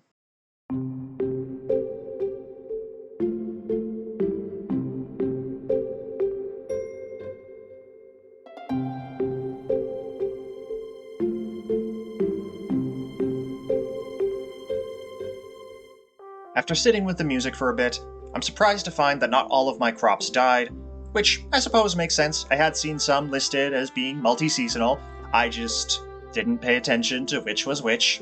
Again. As I go through this footage of more tree cutting, if you've made it this far, I just want to say thank you for being here. If you've enjoyed the video, consider leaving a like, sharing it with others, subscribing if you want to see more, and all the other YouTube shenanigans. My goal is to hit 1,000 subscribers before the end of the year. I do this for the love of the game, and the more that people enjoy it, the more I want to keep making videos, and the more I want to keep getting better at making them.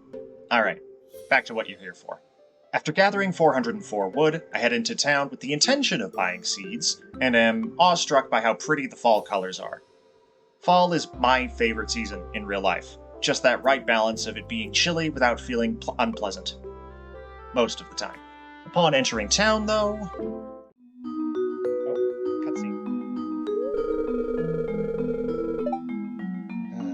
How am I gonna reach that letter in the back?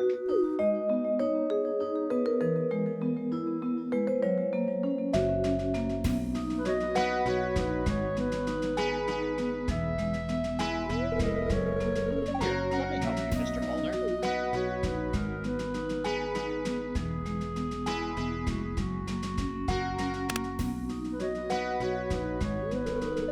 There you go.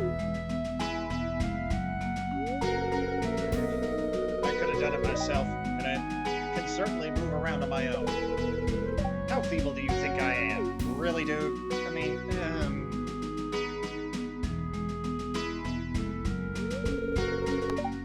Aiden, you were watching us?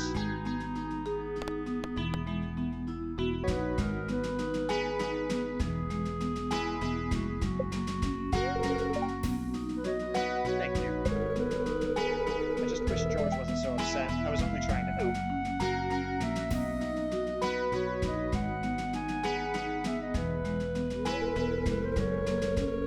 No, I'm sorry, miss. I shouldn't have gotten so angry. It was actually very kind of you to help me out. That's okay, Mr. Molnar. I understand.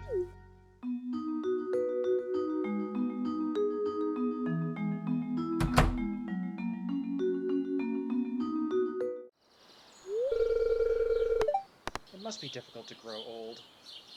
I'd rather not think about it. It's just a different part of life. That's why we should respect our elders. I'd rather die young. It's just a different part of life. You're right. We shouldn't ignore the reality of aging. I guess the sooner we come to terms with our mortality, the more time we can spend really living in the here and now.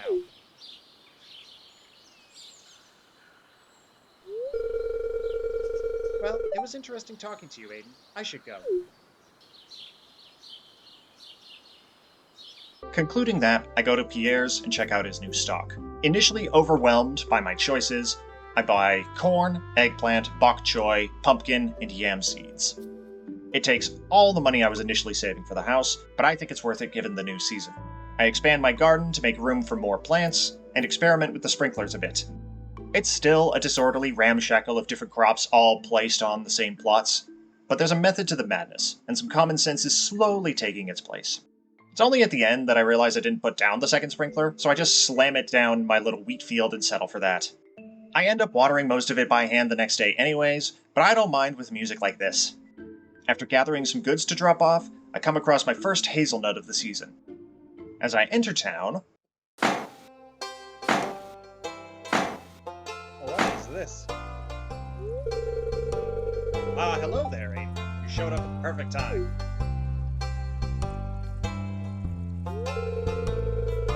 It's our new special orders board. Robin and I built it from scratch. Lewis, all you did was hold the nails. Sorry, that noise caught me off guard. Ignore her. He is not impressed. Now, let me me explain. You see, with Bee Haven Farm back in business, the local economy has really been picking up. As a result, some of the local townsfolk have been asking me for a way to source local ingredients for their businesses or personal projects.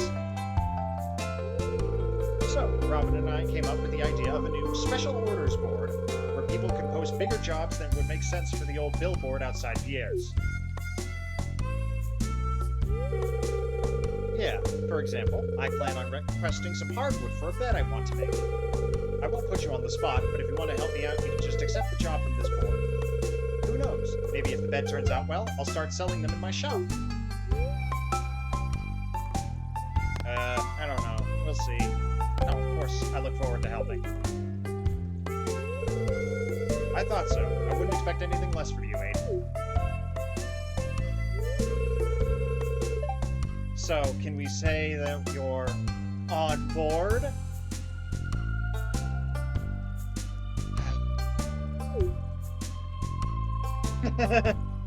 Yeah. Well, I'm sure you're busy, so we won't keep you away from your work any longer. As always, I appreciate your willingness to contribute. Contribute? Contribute. Take care, Aiden. She is so pleased with herself. Seeing my efforts have a positive effect on the town is genuinely great. I know it's just a game, and that's what games do, that's the point, but seeing the outcomes of my actions scratches a very, very specific itch. I can't at all begin to imagine where I get that from. I drop off some corn, a hazelnut, blueberries, a red mushroom, and a morel mushroom. I thought I could drop off a regular egg too, but turns out it's only for large eggs and duck eggs. While in town, I briefly check the special orders board just to see what's available, and then finally retrieve my upgraded trash can. Turns out I can also upgrade my watering can too, so copper is still on the table in the meantime. I run into Elliot, who tells me of a rumor about a pirate ship full of gold that shipwrecked here in decades past. Casual conversation, or a clue for something later. Either way, more fishing is on the agenda for the rest of the day. Hilariously, or hilarious to me at least, I managed to break my sardine size record 3 times in a row. After a few more standard fish, I catch my first sea cucumber, netting me the Old Mariner achievement. When I've had enough of the fishing, I go back home, sell most of my catch, store the rest, then bring it to an end. We've reached day 59. I read a letter from Marnie asking for a bunch of amaranth to give as a treat for her cows. The requests are piling up, some of which I can accomplish, some I've no means in sight of tackling. With no time limit, though, I'm not worried. I feed the goods to the box, sell a bunch of stuff I don't need to keep hoarding, and gather my first wild plum while on the way to the mines. I earned my first monster slaying goal after killing a bug that had the audacity to exist in my presence. When I later find a bunch of grubs all grouped together, I managed to slay all but one, as the last one entered a hardened shell before I could get to it. It then turns into one of the buzzing ones. I honor his transformation by sending him to meet his brothers.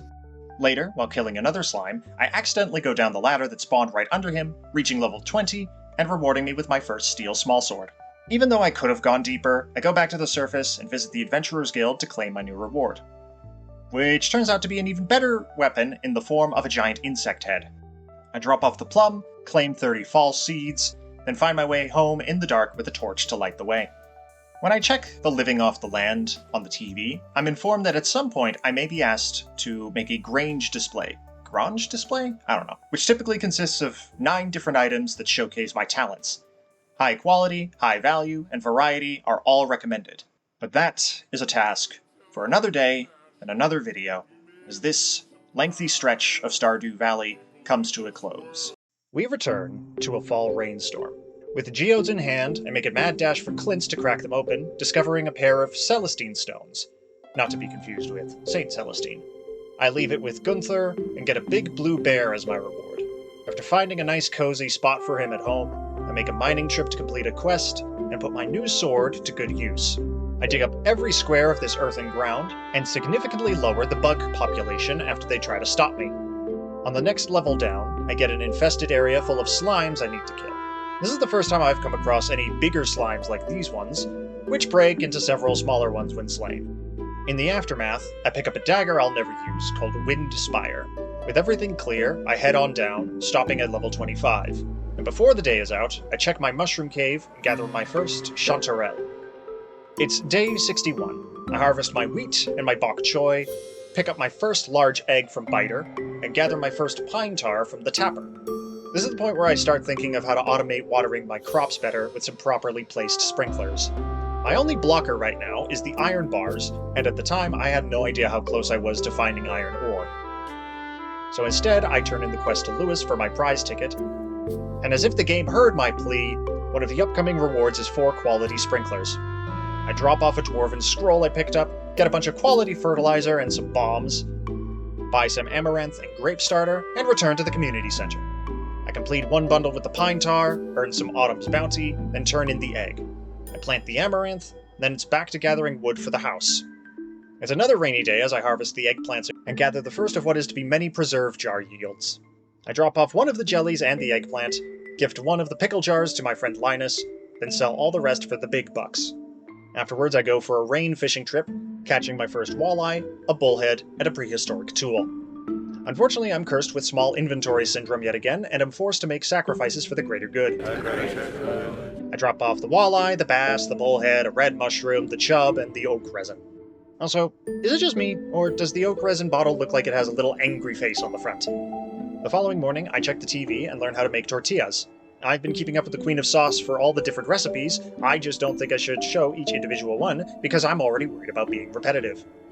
If you want me to show all the new recipes I unlock, let me know down below.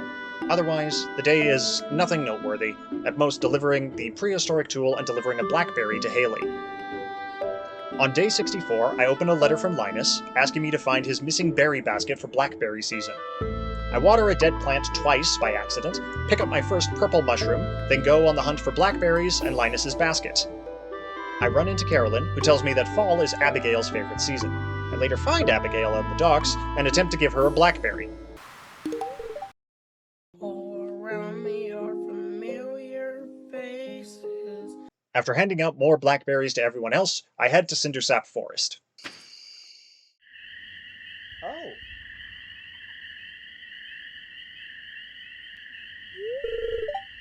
I'll play, huh? Here, have a cold one.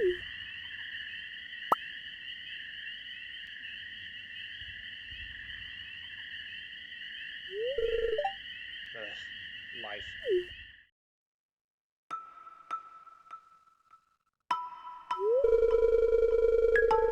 You ever feel like no matter what you do, you're gonna fail? Like you're stuck in some miserable abyss and you're so deep you can't even see the light of day? Ugh. Yeah?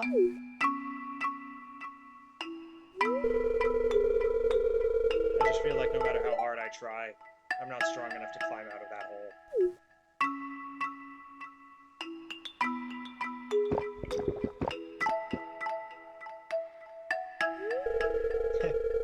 Fast drinker, huh? Man after my own heart. Just don't make it a habit. You got a future ahead of you still. Well, my liver's begging me to stop. Better call it a night. See you around.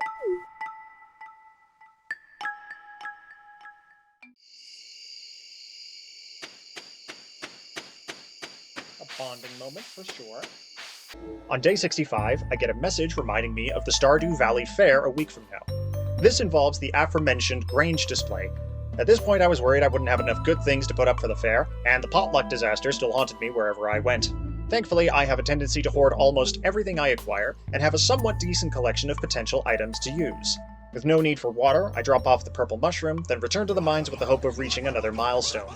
At this point, I'm starting to feel the lack of inventory space all over again, and have to stop multiple times to make room for more valuable items and artifacts. I manage to get down to level 30, and leave with a full pack. In the morning, I harvest my first batch of corn, and chuck some of it into the preserves jar, along with some blackberries. As well as inventory woes, my severe lack of organizational skills is starting to bite me in the ass. Instead of fixing it though, I instead stab at the air with my new knife.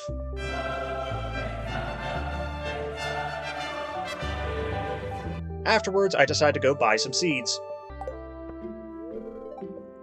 I mean, go donate to the museum again. Later, I remember I bought some grape starters and planted them just below the rest of my garden. I build 2 new chests, drop off a crab, check Robin's wares, move Loki's bowl closer to the house, change how it looks, then spend the rest of the day handing out blackberries and grabbing some fish. The next day, I gather a massive harvest. I receive a recipe from Lewis for spaghetti. I drop off a yam and buy some pumpkin seeds and wheat seeds, which I plant immediately. I redo the garden a bit to make room for the wheat, and not sure what to do next, it's back to our favorite activity to do together, watching me fish for hours on end while I just sit and do nothing the entire time.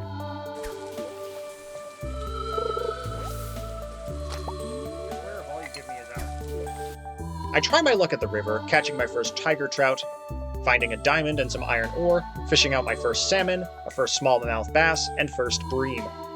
I keep this up until 8 p.m., then turn in for the night, leveling my farming and fishing up to level 7. I harvest the amaranth in the morning, and give Marnie the one she requested, and drop off a bream for Alex. I go around the farm chopping stumps for hardwood, clearing the bushes and grass, and gathering moss. Not really a productive day, and that's okay. On day 69, I wake up to this heart-melting message.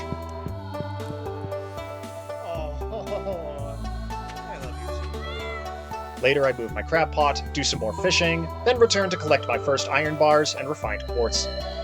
With the dopamine receptors activated again, I go all in on the quartz, and rush to the...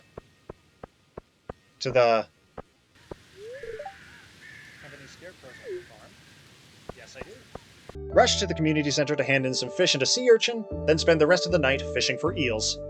Instead, I catch the first of several albacores and my first super cucumber. I'm warning you right now, you are going to see a lot of fishing in the future. At this point, I'm starting to look up some small things just to help with my progression, mostly things like where and when to catch certain fish. I say this because this is where I caved and finally looked up how to catch the eels. During rainy weather. Boo! Boo! Okay, let's hope it's raining. The next day, it is pouring down rain again, exactly the kind of weather I need for the eel. After harvesting my first patch of beautiful pumpkins, I read a letter from Marnie explaining that I can get more pets with a license and an additional pet bowl. I'm content with just Loki for now, so I leave it be. Once all the sorting and ordering is done, I rush down to the beach to continue with the fishing. But not before I go test something first. Alright, let's see if this works. I seriously love this, you're the best. Did I just find a favorite? Yes, I found a loved gift. Let's go. Afterwards, I give the wizard some corporate-sponsored poison, which he is less than receptive to. Secret. These are utterly mundane. Please refrain from bothering me with this in the future. It was worth a shot. And on my way home, I come across the wandering merchant lady again, who just so happens to have the eel I need. With the initial plan now out the window, I head back to the store to deliver the eel to Abigail. Oh, I guess we're friends now, yeah.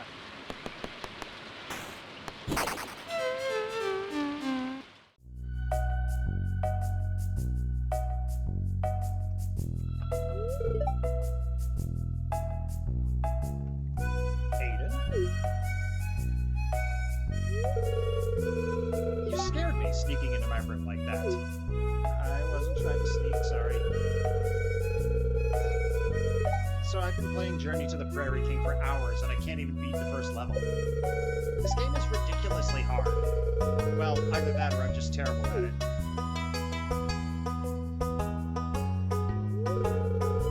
Hey, do you want to try this level together with me?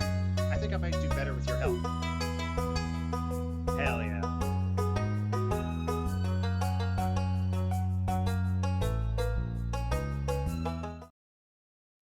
Oh, that's cool!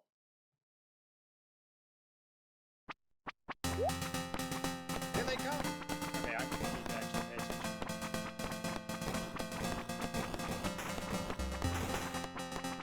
Bye.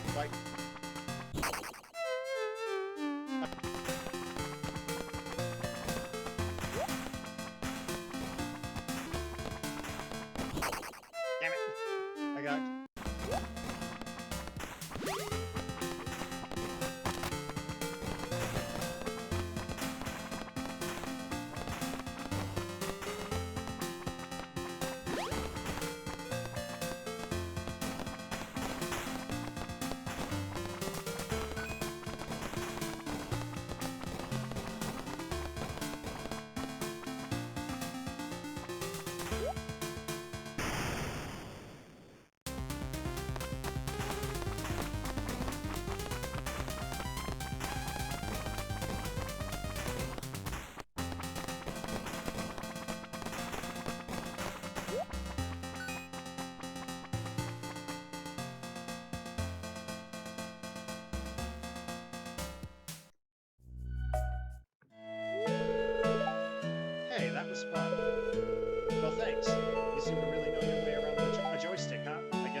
After that cute interaction, I deliver the eel.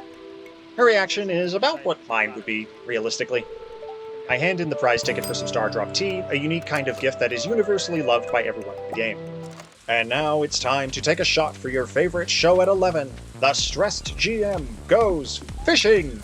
Will he walk away with riches and glory? Will he figure out how to get this bubbling spot sitting at an angle? Will he finally figure out that he needs to put bait in his crab pots and that's the whole reason why he hasn't been catching anything? Or will he return home in defeat, an inventory full of slime and sorrow? Tune in next time after these messages. Reject AI. Read a book. Stop book bans. Bully your tech bro CEOs. Engage in your communities. And throw a brick at a fascist. We now return to our usual programming. I complete 2 fish tank bundles, getting a glow ring and some warp totems in return. All that fishing got my skill up to level 8, unlocking the deluxe worm bin, a dressed spinner, and a barbed hook. We're on day 71 now, and I get my final reminder of the Stardew Valley Fair. It's mostly a preparation kind of day. I harvest a ton of corn and all the wheat I planted, lament the fact that I need to organize my garden a bit better, and receive a fish from Loki. I didn't know it at the time, but when you max out your hearts with a cat, they have a chance to drop a fish every time you pet them. So that's nice. Not like I needed any more fish, but I love him anyway. Biter has also started laying large eggs, which is also tied to her happiness. I test some more preserves jar combos, smelt some more quartz, cook some more coal, put a trap bobber on my fishing rod, accept the biome balance quest from Demetrius, donate a ruby, I run to Clint's to crack open some new frozen geodes. I give them to Penny and Leah, which doesn't go great, and one of my spare rubies to Haley, which goes better. When I get back home, I realize I have even more geodes to open, but none of them give me anything new. I give the Alamite to Elliot, and I'm learning pretty quick that few of these people appreciate the art of giving a friend a pretty rock. And then it's back to more goddamn fishing. Honestly, I probably should have named this one The Search for More Fishing instead. I did this initially thinking it was the lake I needed the biome balance for, but it turns out the lake is the one up in the mountains. I was going to rush up there to get it done in one night, but I get a notice saying a super cucumber frenzy has started on the beach. I have 7 days to complete it, so plenty of time. This is my first time encountering a feeding frenzy, and I spend several in-game hours just fishing until it ends, walking away with 15 super cucumbers. I grab the normal sea cucumbers, sell them all, grab a bunch of fish I've been hoarding, sell those, then a couple of my lower quality pumpkins, and sell them too. I knew it was going to make a lot of money, but it didn't dawn on me how much it would be until I saw the number. Holy!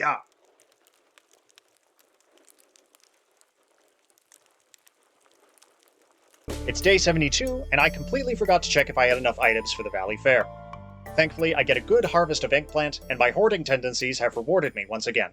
Also known as the don't throw it away, I might need it later mentality. Unsure if there's any limits on what kind of items I can take, I grab more than I actually need, all of the highest quality. The fair works a little differently from the other events. It has a single shop, which requires star tokens instead of gold.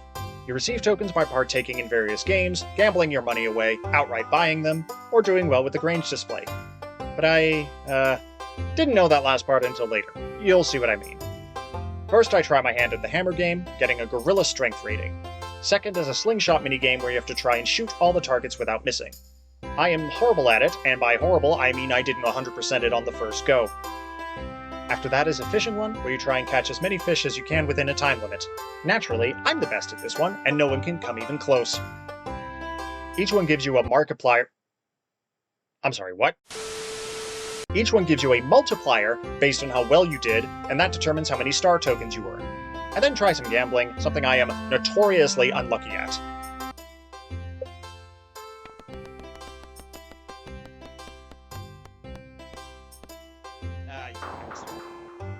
That's fine. That's why you don't gamble, kids. Next up, I check out the Oracle to have my fortune told. Read my fortune. I see you laying on a cot. It looks like a hospital. Demetrius is there to keep you company while you recover. What a nice friend. Now I see you and Alex in a dimly lit room. You look serious, but not unhappy. Something important must be happening. The crystal ball has moved on. Now I see you relaxing on the riverbanks, holding a fishing pole. Oh, looks like something big is on the line. Ah, the crystal ball has gone dim. That's all I can do for you. Now just future isn't set in stone.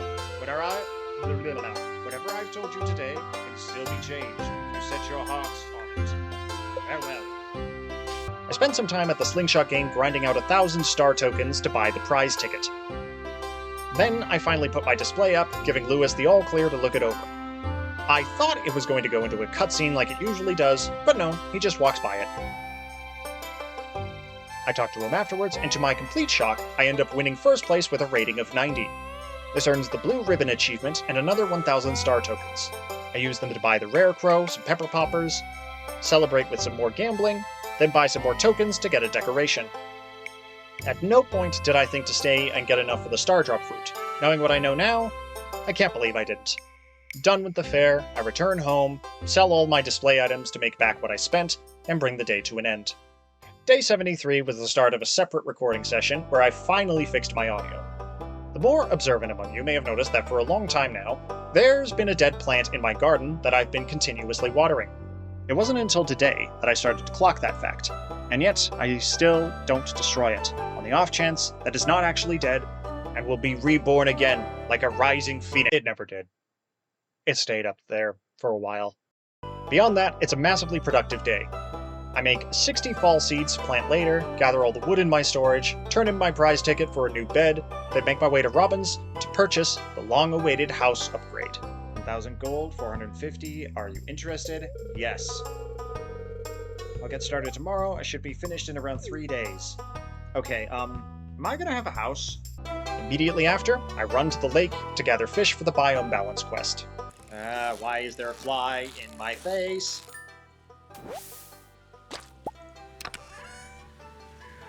Ooh, fire quartz and deluxe.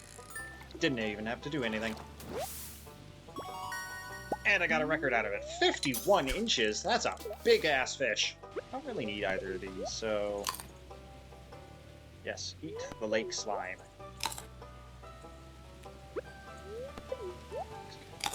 Ah! 2 more. Getting a bunch of records today.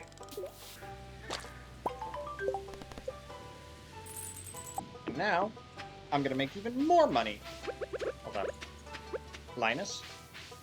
Fish? That looks fresh. I'll be eating good tonight. I sell all the fish I've been holding on to again, put down my new bed, and end this day too. In the morning, I check my TV, getting a living off the land tip about the approaching winter. I need to be prepared to feed my animals because they don't like going outside in the cold. It suggests using a silo to help store the hay, but seeing as I just spent all my wood, I don't see myself making one anytime soon. For completing biome balance, Demetrius thanks me and gives me a blueprint for a farm computer, but it requires materials I don't have access to yet.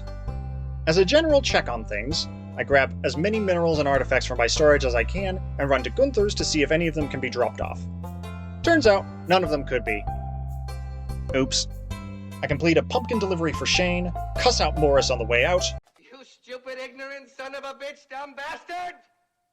Jesus Christ, I've met some dumb bastards in my time, but you outdo them all. Grab a prize ticket, and turn it in for 4 new sprinklers. On my way out, I hand Haley a fire quartz, and Marnie a nautilus shell, which turns into a pointed reminder that I should probably check for people's birthdays first.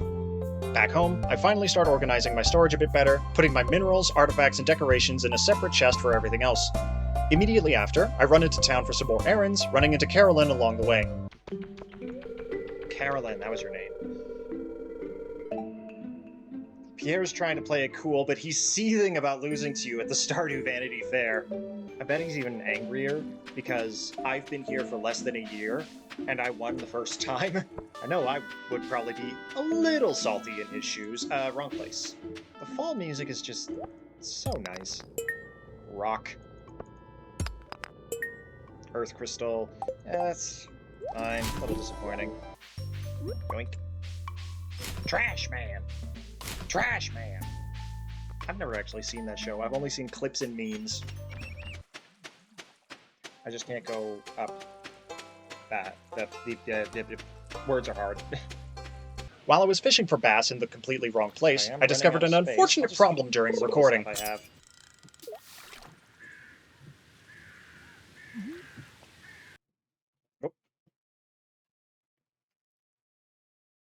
Oh no. Oh no. I fucked something up.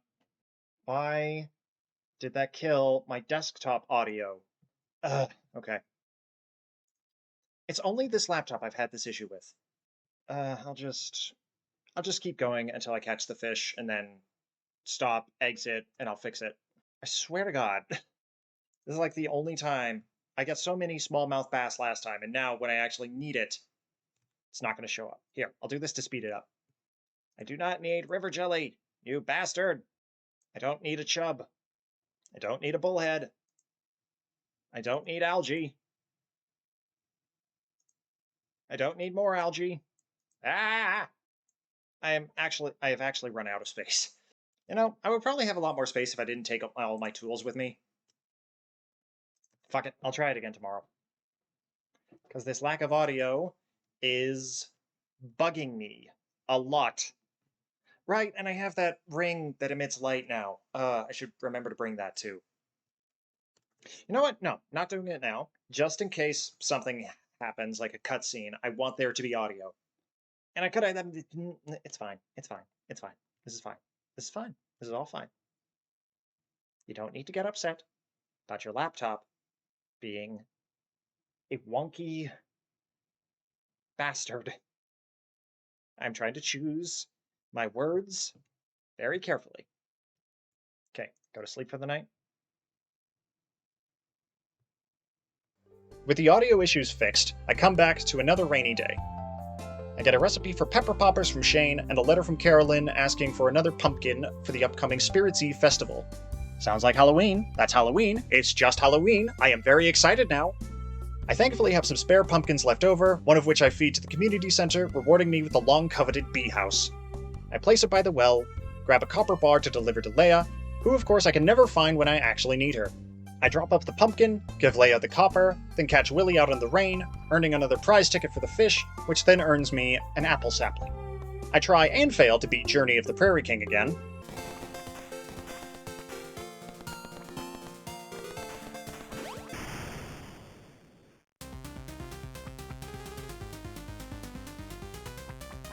Faster, faster, I don't want to waste this power-up. This is a great power-up, please. Please. God damn it. I thought I was quick enough. Buy some recipes from Gus, enjoy a beer, then head home where I find Robin still hard at work despite the weather and the late hour. The day ends with me earning the Moving Up achievement. On day 76, I'm awestruck at how much space I have in the house to work with. I have space! It's no longer a shack! I do some quick redecorating.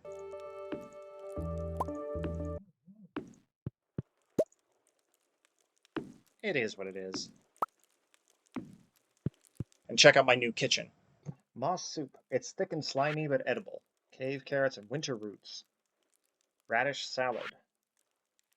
Spaghetti, tomato, pancakes, potato and oil, fried calamari, bread.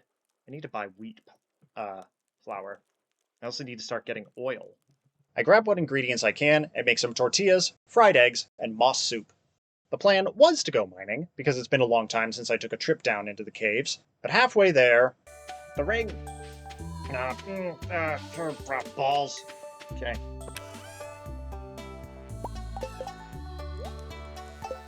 It's gonna be a late mining session today. Back in the mines, I reach a new biome, get startled by a new kind of creature. Yeah, okay, I see it. Wasn't sure at first.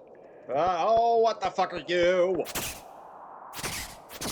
Oh, I don't like the noises it makes. Oh, they drop iron ore. And find my first broccoli seeds. I reach depth 35, and briefly consider whether I should leave now or keep going, a decision that is quickly made for me.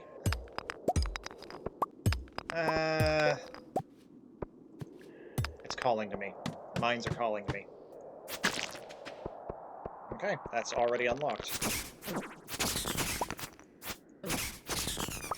Mushroom.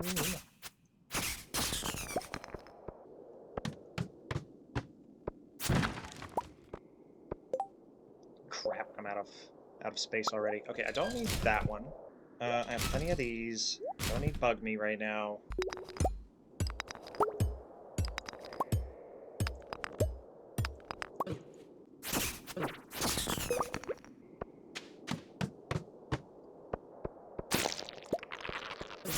Holy shit, that's a lot of them.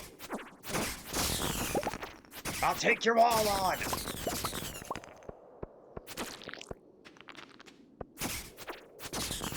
Okay, the light isn't like super bright, which I'm kind of glad is the case. Oh, it's 12. Shit.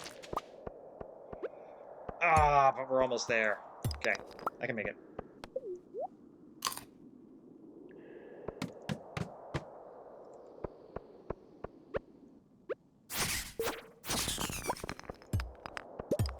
Yeah, I know.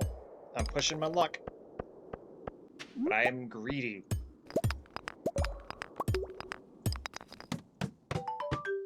Okay, oh dear, it's an ice place. Slingshot? Okay, I already have that. I'm taking the slingshot. Okay, let's get the fuck out of here.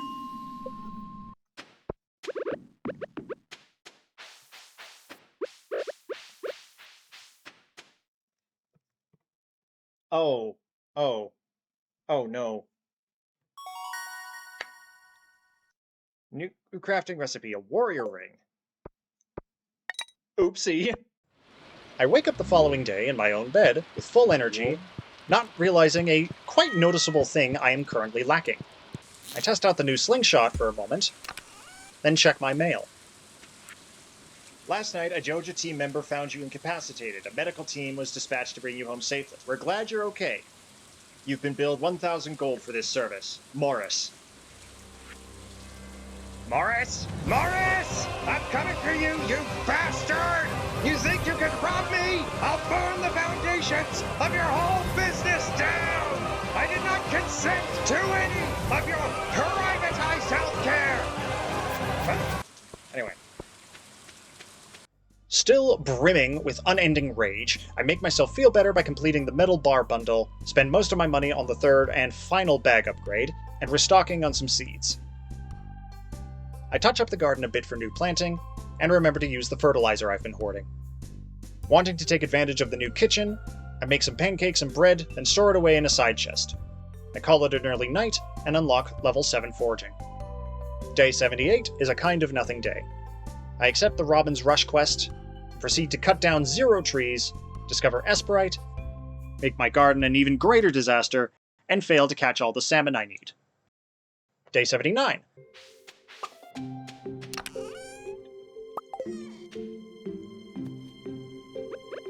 I just got flashbacks.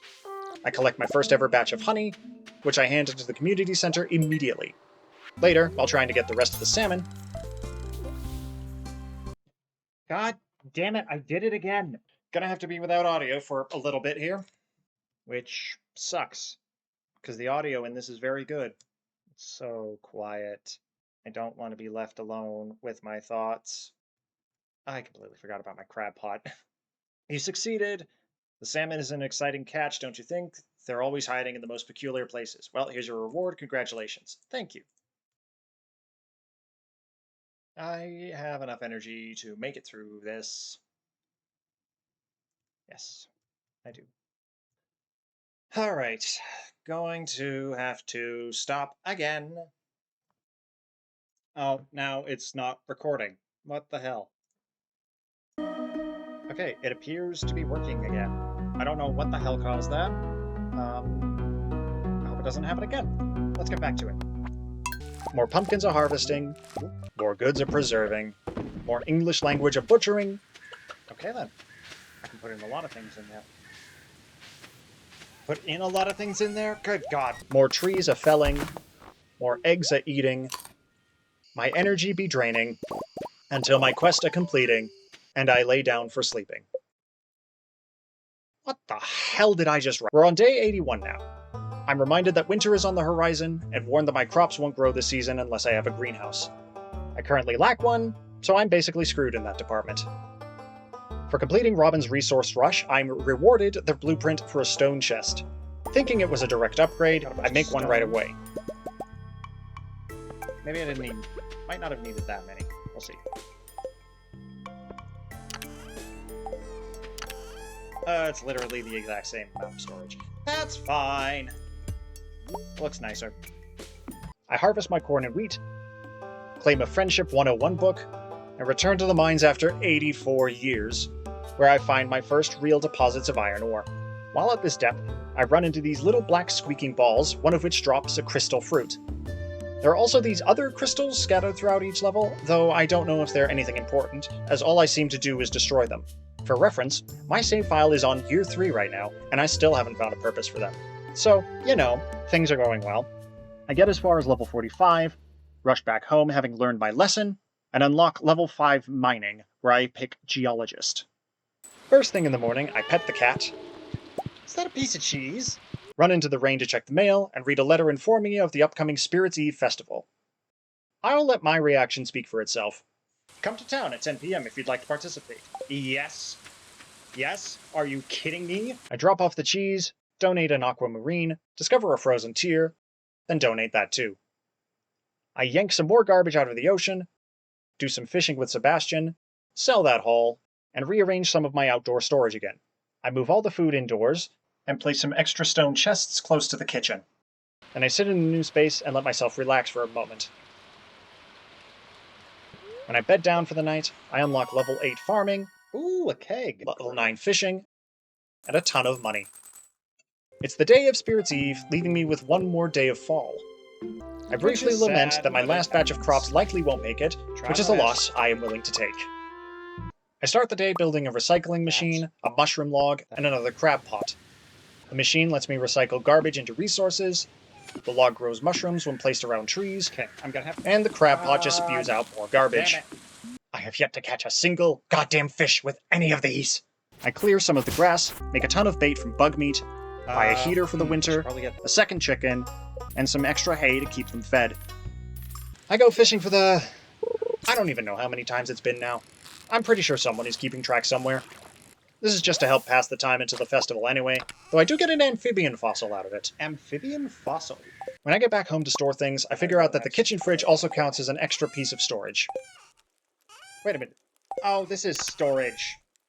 Doofus. When the time finally comes, I enter town and am greeted by the most pristine of spoopy vibes.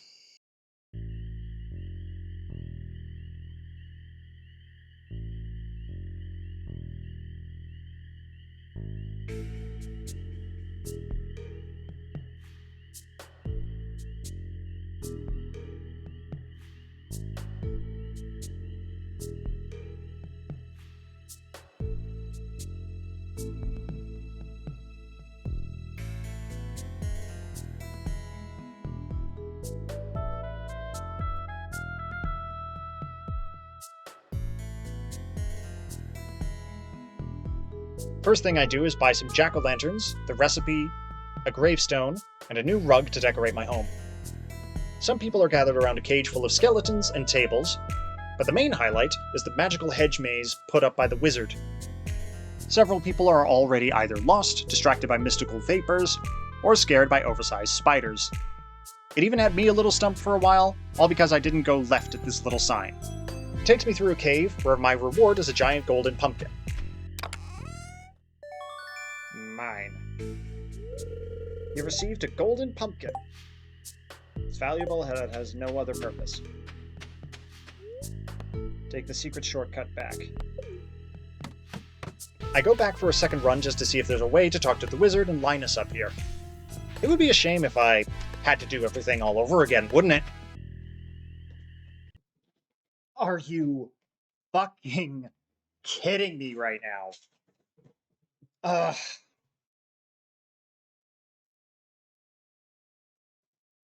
Okay, you know what?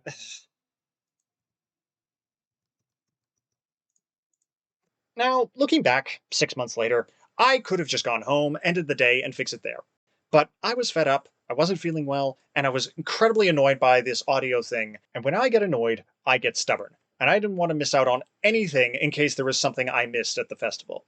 Spoilers, there wasn't. So I had to do the entire day all over again, just because I had to go and be stubborn about something. After redoing the entire festival, I go home to put down the new scarecrow and the decorations, and then just go to sleep. But now we are on our final day of fall, and I am settling into my preparations before the seasons change. I nearly have a panic attack when I realize my watering can is missing. Where's my... Where's the watering can? Where's my watering can? Where's my watering can? What the hell? Did I put it in the fridge by accident? I did. What the... okay. Despite the fact that they'll all be dead the next day, I water all my plants one more time, then go do some quick redecorating in the house. I discover some fool's gold, which naturally goes to the museum. I visit Robin initially to buy a barn, but change my mind at the last minute and buy a workbench instead. This allows me to craft stuff from nearby chests without needing it in my inventory. I make a keg and a second bee house, though the latter is effectively useless right now. Next, my crystal fruit goes to the community center. I grab another batch of mushrooms, throw the eggs to be made into mayonnaise, go to bed, bringing our first fall to an end as the winds of winter blow in from the north. Winter is coming. Winter's coming. Winter is coming. And winter is coming. Winter is coming. Winter is coming. Winter is coming. Winter is here, and so am I. It's a time for mining, fishing, and gathering, upgrading, building, and stocking. Snow blankets every corner of the valley, and all of my fall crops are gone. It is a time for rest, renewal, and coming together as a community to look out for each other. So naturally, my first time here gets off to an amusing start. When I go into the coop to check on the chickens, there's a noticeable absence. Where's the baby? Where's the little one? I didn't rebuy him, that's why. Oops. I spend a little time exploring just to see how pretty everything is with the snowfall. Some trash gets fished out, my watering can is handed in for an upgrade, I talk to Abigail, and catch a fish for Linus so he can have a hot meal tonight. A quick mining trip earns me a magnet ring from my enemies. Magnet ring? Increases your radius for collecting items. Sure! A winter root, then another magnet ring, and a small victory over a swarm of bats. Subsisting on a diet of cave carrots, I reach level 50 where I find some tundra boots. They're a straight upgrade from my leather boots and are thematically perfect with the winter season. Despite learning the hard way what happens when I don't get home in time, I push my luck to go to the community center and drop off the winter root, some bat wings, and the frozen tear. The completed bundle earns me 5 Omni Geodes. I start booking it home as fast as I can, but my fate has already been sealed. Faster. God damn it. Okay. Okay. I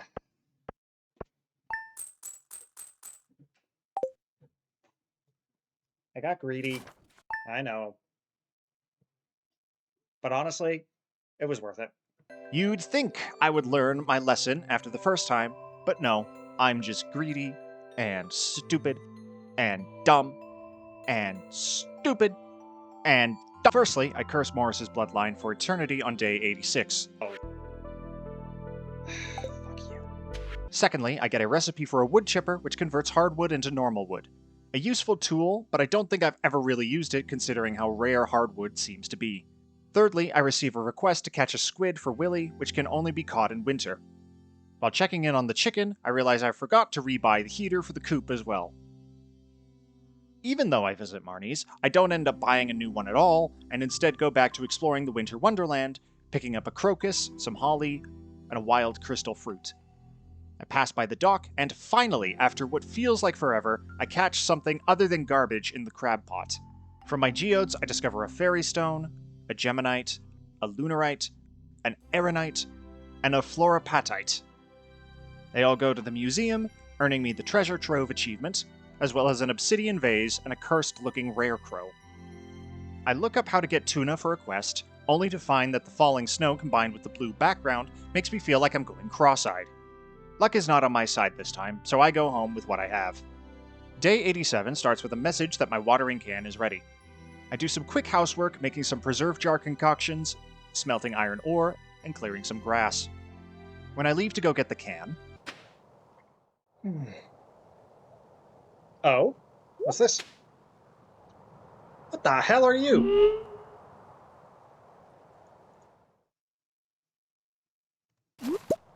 Winter mystery. You encountered a suspicious-looking figure by the bus stop. When it saw you, it fled towards town. Could there be a clue to its whereabouts? Pierre's won't be open.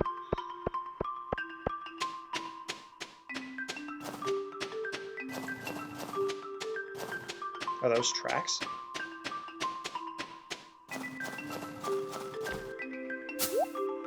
Hey, buddy. Shadow guy. Eep!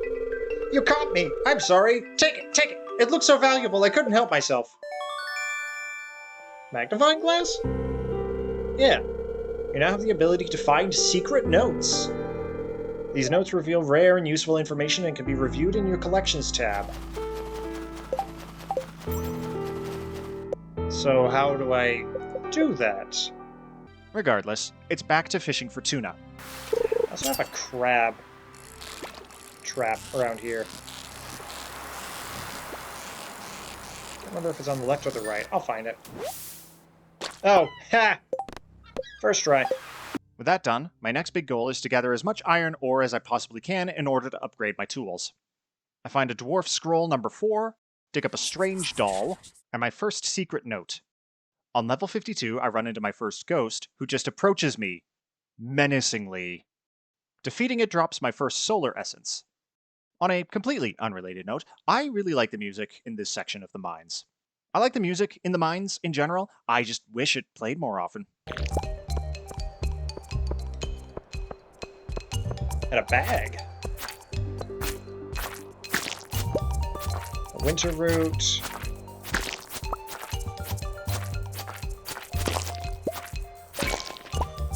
A way down has appeared.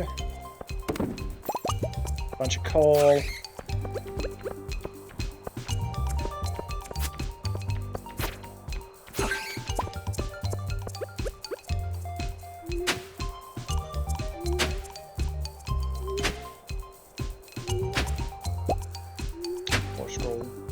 And a rusty spoon. I get down to level 54 and leave before I get the exhausted warning. I gather up my iron bars and an extra gold bar, then go to sleep. On day 88, I fire up the furnaces once again, then remember to look at my secret note. I borrowed a necklace from Mom, but lost it somewhere near the bathhouse. She's going to freak if she notices it's missing. So check out the bathhouse. Okay, I'll do that after. I drop off the scroll and the creepy doll, pick up the watering can, but hold off on upgrading another just in case I need one in the immediate future. I didn't, so now I just look like a fool. It's okay, I do that every day I get out of bed. I search around the bathhouse trying to find whatever this note is hinting at, as well as the whole area surrounding it. Thinking maybe it was buried treasure, I dig up every square inch of the ground I can and find several snow yams. Sebastian shows up and pretends to not know the weirdo digging holes behind him. Finding nothing, I head back exhausted, dropping off the yam and crocus at the community center, finishing the final bundle in the crafts room. I get 30 winter seeds as a reward, and am greeted by a posse of Junimos. Oh god.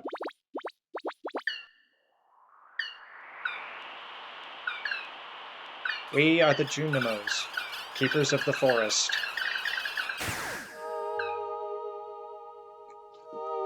It's all colorful!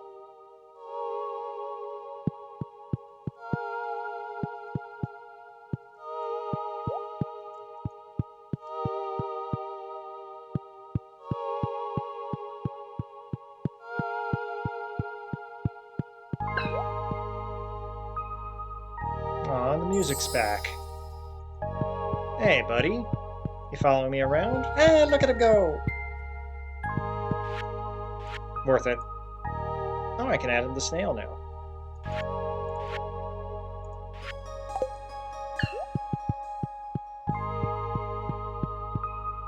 For completing the bundle, the Junimos repair the bridge next to the Adventurers Guild that same night. Come the dawn, I plant my winter seeds, though I question the wisdom of watering plants in freezing cold weather. I finally remember to grab the heater from Marnie and rebuy the chicken. Instead of accidentally picking a random name like I did before in that other timeline, I decide to continue my spree of Warhammer references and give him an appropriate name. After much deliberation, I decide to upgrade the hoe, then it's off to explore the newly repaired bridge. This is the quarry, a massive treasure trove of stone and randomized ores, minerals, and plentiful coal. With great enthusiasm, I lay into the quarry with my pickaxe, gathering some iridium ore from one of the veins. Right next to it is another cave, which takes me to a ladder with a skull painted on a side. Between bravery and cowardice, I choose cowardice this day, and did not descend into it just yet. I install the heater, introduce Angron to her lovely new home, visit Lewis to use his prize machine, and collect 20 perfectly timed cherry bombs. I pay a quick visit to the saloon just to chat with people, and on my way out run into Lewis. Somehow that old bridge to the quarry is now repaired. I'm shocked. It must have taken a whole team to fix that thing. Who could have done that? It's another chilly morning checking my mailbox, reading a letter from Clint asking me to deliver an amethyst to Emily and to let her know it's from him. I go to pay him a visit instead, and while waiting for his shop to open... Let's do some fishing then.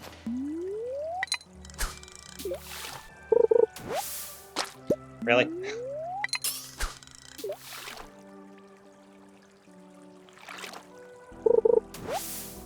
Really? Maybe there's no fish because it's winter. I'll try one more time. Okay, 3 times the charm. I can take a hint. When we're done with the geodes, I drop off some fried mushrooms to Linus, quickly grab my first perch from the lake, and gleefully bomb the quarry into smithereens. Afterwards, I put on my brave face and go to investigate this skull cave. The primary enemy here are these big, fast-moving skulls and some gray slimes that are scattered all over the place. The skulls do a lot more damage than I'm used to, giving me the impression that I'm not supposed to be here yet. But I didn't hear no bell, and continued to press on. Throughout this expedition, I collect some rice shoots, a dwarf scroll number 3, and some more secret notes. Eventually I come across this statue of a Grim Reaper with a golden scythe. When I click it, I take the golden scythe as my own, and the description says it's better than a normal one. That said, I cannot truly describe the disappointment I felt when I couldn't take the statue back home with me as well. This is somehow Morris's fault, I just know it. Even if it isn't, I'm going to blame him anyway. On my way back home, I make a very important observation. You know what? Those warp beacons are probably what those random statues about the place are for, if I had to hazard a guess, just based on the color and all that. All the bombing I did apparently counts as experience, as I unlock level 6 mining, and afterwards level 5 combat, picking the Scout perk. On day 91, I learned the plum pudding recipe from the Queen of Sauce. Stepping outside, I find Pierre waiting on my doorstep, no doubt here to enact vengeance against me for winning the prize fair from him. I'm prepared to defend myself, reaching for my insect sword to strike the killing blow. I'll be selling new seed varieties in my shop next year. I should have 1 new variety per season. Well, that's all I wanted to say. Have a good one. Oh. Never mind then. Once he leaves, I retrieve my first bottle of blackberry wine and read the mail from Lewis, informing me of the upcoming Festival of Ice event. The Festival of Ice. It's a celebration of winter. There'll be snowmen, ice sculptures, and an ice fishing competition. Arrive between 9 a.m. and 2 p.m. if you'd like to participate. 2 a.m.? Oh god, I hope not. I read my 2 new secret notes. It's written in Leia's handwriting. My idea for a perfect dinner would be salad, goat cheese, truffle, and wine. For dessert, I'd need a poppy seed muffin. Yum. If someone gave me one of those things, I'd melt. I hid something behind the community center. Pick up my steel hoe, drop off more museum items, and receive a Dwarvish translation guide. I go through the things I remember that could possibly be Dwarvish. The only one I can remember is the chicken leg thing by the bathhouse. Then go to check behind the community center. I try digging around with no success, and click everywhere that makes sense, finding nothing. Accepting defeat for the moment, I go exploring for any Dwarvish script and test out my new hoe. With evening upon us, I head down to the docks to fish for squid, picking up a mussel from the crab pot. While my first catch is only a herring, the treasure I got in the process was a gift from the gods. A sword called Neptune's Glaive, and some gems. A few more attempts later, I finally catch a squid, but that doesn't stop me from going in for more. I hand in the squid, replace my current weapon with the new blade, place down a new chest dedicated to obsolete tools and weapons, then end this chilly night. Feeling all warm and cozy with the winter vibes, I receive a chowder recipe from Willy, make a roots platter, prepare some more mayonnaise, stuff a crystal fruit into the keg, then head off to the Festival of Ice. I'm entering the ice fishing competition today. Why not? It's rare that Willy ever loses, though. Oh. He hasn't gone against me yet. Wife dragged me out into the cold for this. Did I ever tell you how George and I first met? He actually pelted me with a snowball in this very festival. He was a gentleman back then, and came over to see if I was okay. Aw, you big sweetheart. Hey Aiden, ready for some ice fishing? Yes, and I'm going to beat you. We'll see. The question is, where is Linus? There you are, buddy. Igloo buildings and art I picked up from the tundra dwellers who live beyond the frozen sea. That was many years ago. An igloo makes a nice home, but it's easier to just stay in my tent year-round. Once I've talked to everyone, I give Lewis the go-ahead to start the fishing. Despite some of my fumbles, I win with 5 fish, earning a new hat and several bobbers. I go to bed in my new victory hat that evening and awake to crisp winter air. I start day 93 going over my accumulated quests. Still don't know where that is. I haven't been able to make a pale ale. I don't know where his shorts are. I decide it's going to be another mining trip today, prepping several root platters. I head to Emily's to drop off the amethyst first, running into Shane along the way. Morning, Shane. What do you want from me? Money? I'd give you a pot of gold to leave me alone. Jeez, alright. Upon entering the house...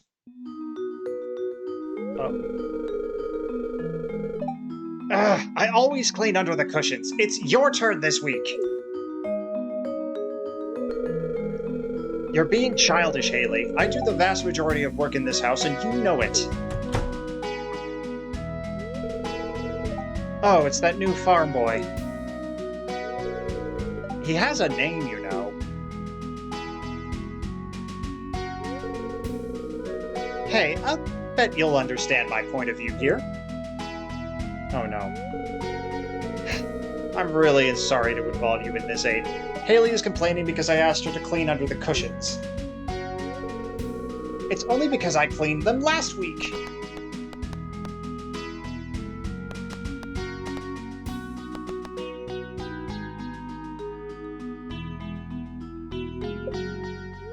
No, I'm with your sister. Alright, you win. I guess this can be my job every week, and there won't be any reason to argue over it. Thanks. That was a great solution. Unfortunately, I'm not good enough friends with Emily to give her the amethyst right away, so instead I go snooping into Haley's bedroom like a normal, well-adjusted friend. Disclaimer, the Stress GM does not endorse this kind of behavior. Do not do this in real life unless your friend tells you it's okay. Then I finally give the amethyst to Emily. Oh, my favorite stone. You're so sweet. Huh? It's from who? Oh, you got it at Clint's? Well, I don't care where you got it from. It's beautiful. Thank you. With that all handled, I commit to my mining trip, put Neptune's glaive to the test against a ghost, which drops a ghost fish. I grab a jade from a slain slime, make it down to level 55, then rush back home as fast as I could. I put down the new houseplant, then pass out. On day 94, I read a statement that can only be possible in the Stardew Valley world. Angron looks very happy today. If only that was the case. I visit the community center again, completing Demetrius's field research bundle, earning a second recycling machine. I go to Clint's, get a book of mysteries, which makes it more likely to find mystery boxes, as well as an ancient drum and some kyanite. Dropping both those off and the jade earns me a drum block and a bear statue. I test out the drum block real quick.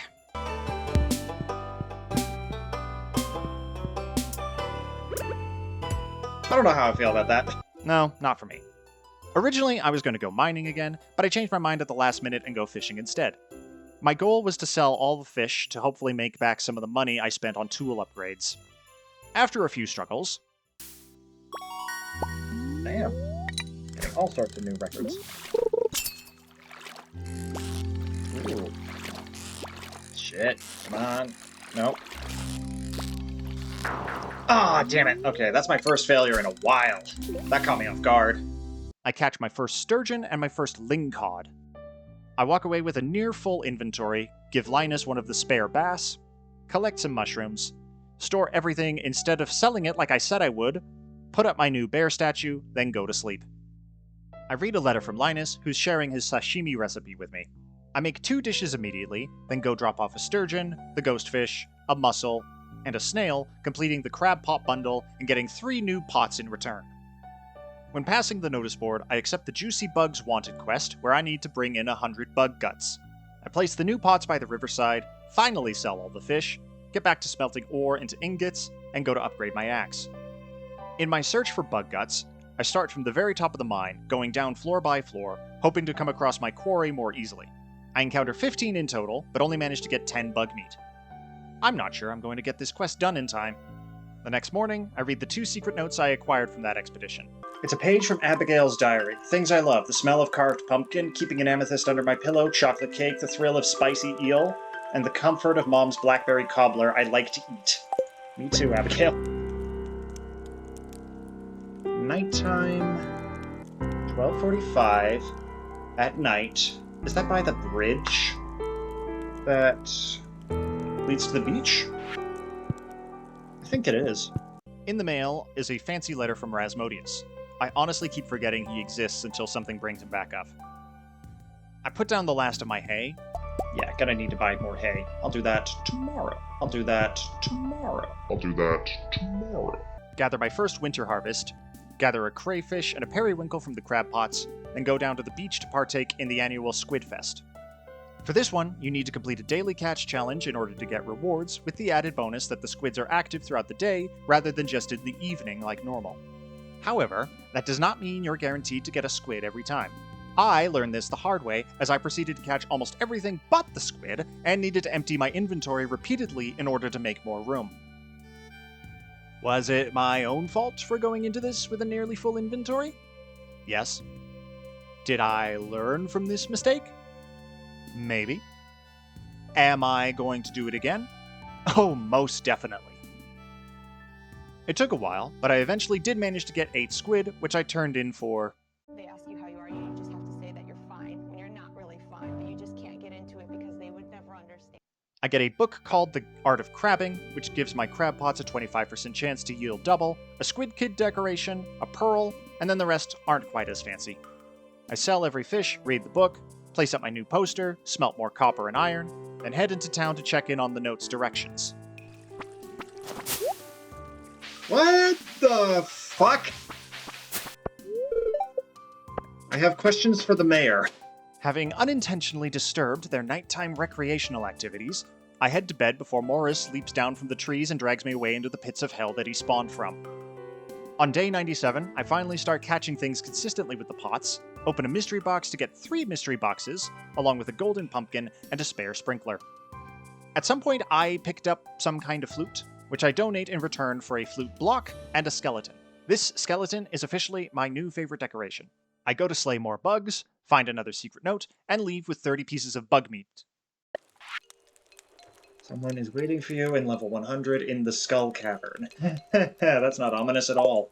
The skeleton gets placed in my bedroom, and with that, the day comes to an end. With groggy eyes and sore joints, I learn the recipe for chocolate cake, one of Abigail's favorites. My mail comes with a pink cake from my mom and a notice that there will be a night market at the docks for the next 3 days. I'm encouraged to visit at 5 p.m., but the real thing that hooks me in is the free coffee. Now, I would love to tell you how this day went, how I reached the furthest into the mines I've ever been, somehow caught a legendary fish completely by accident, or finally brought about Morris's downfall and chased him out of town. Unfortunately, I cannot. Let me show you why.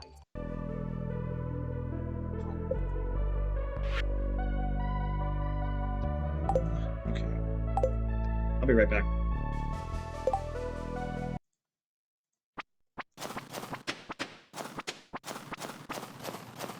Based on this, I can only surmise that I paused the recording and forgot to unpause it. Again. And it's been so long since that recording that I have no recollection of what went down between that cut. So instead, I'm just going to guess based on what's in my inventory. First, note the 55 pieces of bug meat. At least 55 more dastardly buzzing bastards sent back to the pit. Then, 2 more secret notes of unknown origin. What mystery shall they hold today? Hey, this is your reminder to like the video. Based on this evidence, I can only conclude that I probably spent the whole day mining again.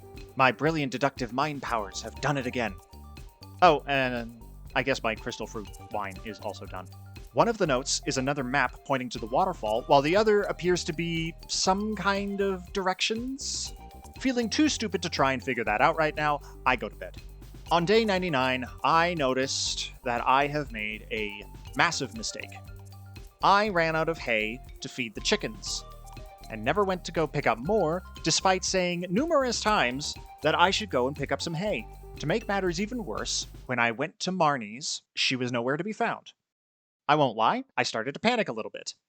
I ran around town trying to find her, even though that wouldn't help anything, circled back home, then went back to Marnie's again, hoping she might magically show up. In the process... Wait a minute. Are those... Oh my god. For once, something good actually came out of my panic. Said no one ever. When searching for Lewis, I do end up finding Marnie instead, and head back to her home in the hopes that maybe I can fix this mess. Unfortunately, that does not seem to be the case today. Please, I need to buy hay from you. I do not want one of my chickens to die. So I had no choice but to wait things out and hope that neither of my chickens starve to death. With nothing else to do, I hand in my pickaxe to be upgraded, get a book of stars from a mystery box, and remember to check out the night market to take my mind off of my mistakes. The first thing that catches my eye here is the submarine. It's an expensive trip down to the deep sea, but comes with the opportunity to catch some unique fish. And one of my favorite tracks in the whole game so far.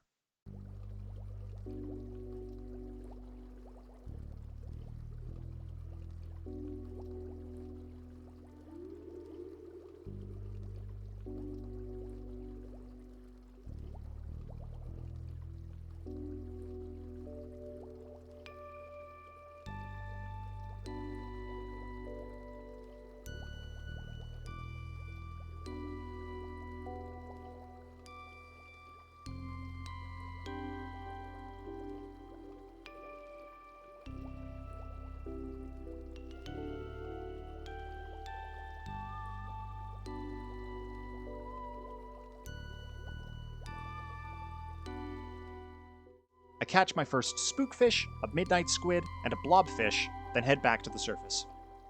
The rest of the market is composed of various vendors. One sells several varieties of decorations, one is the traveling merchant lady who sells random stuff, one is a famous painter selling his work, and one sells out-of-season seeds and other unrelated goods. After spending more money than I probably should have, I check the final boat on the docks, the Mermaid Show.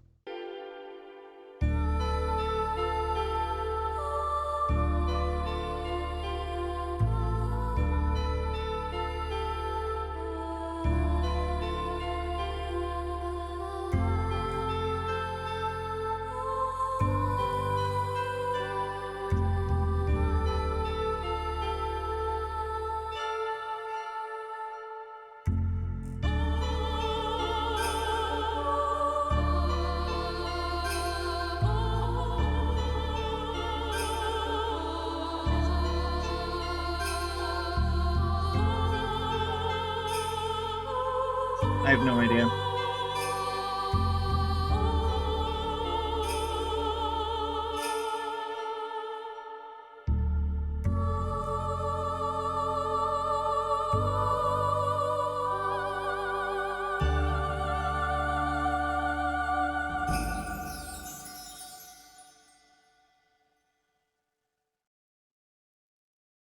With the market seen and done, I make it back home, unlock level 10 fishing, choose the angler perk, and go to sleep with my fingers crossed that my chickens make it through the night.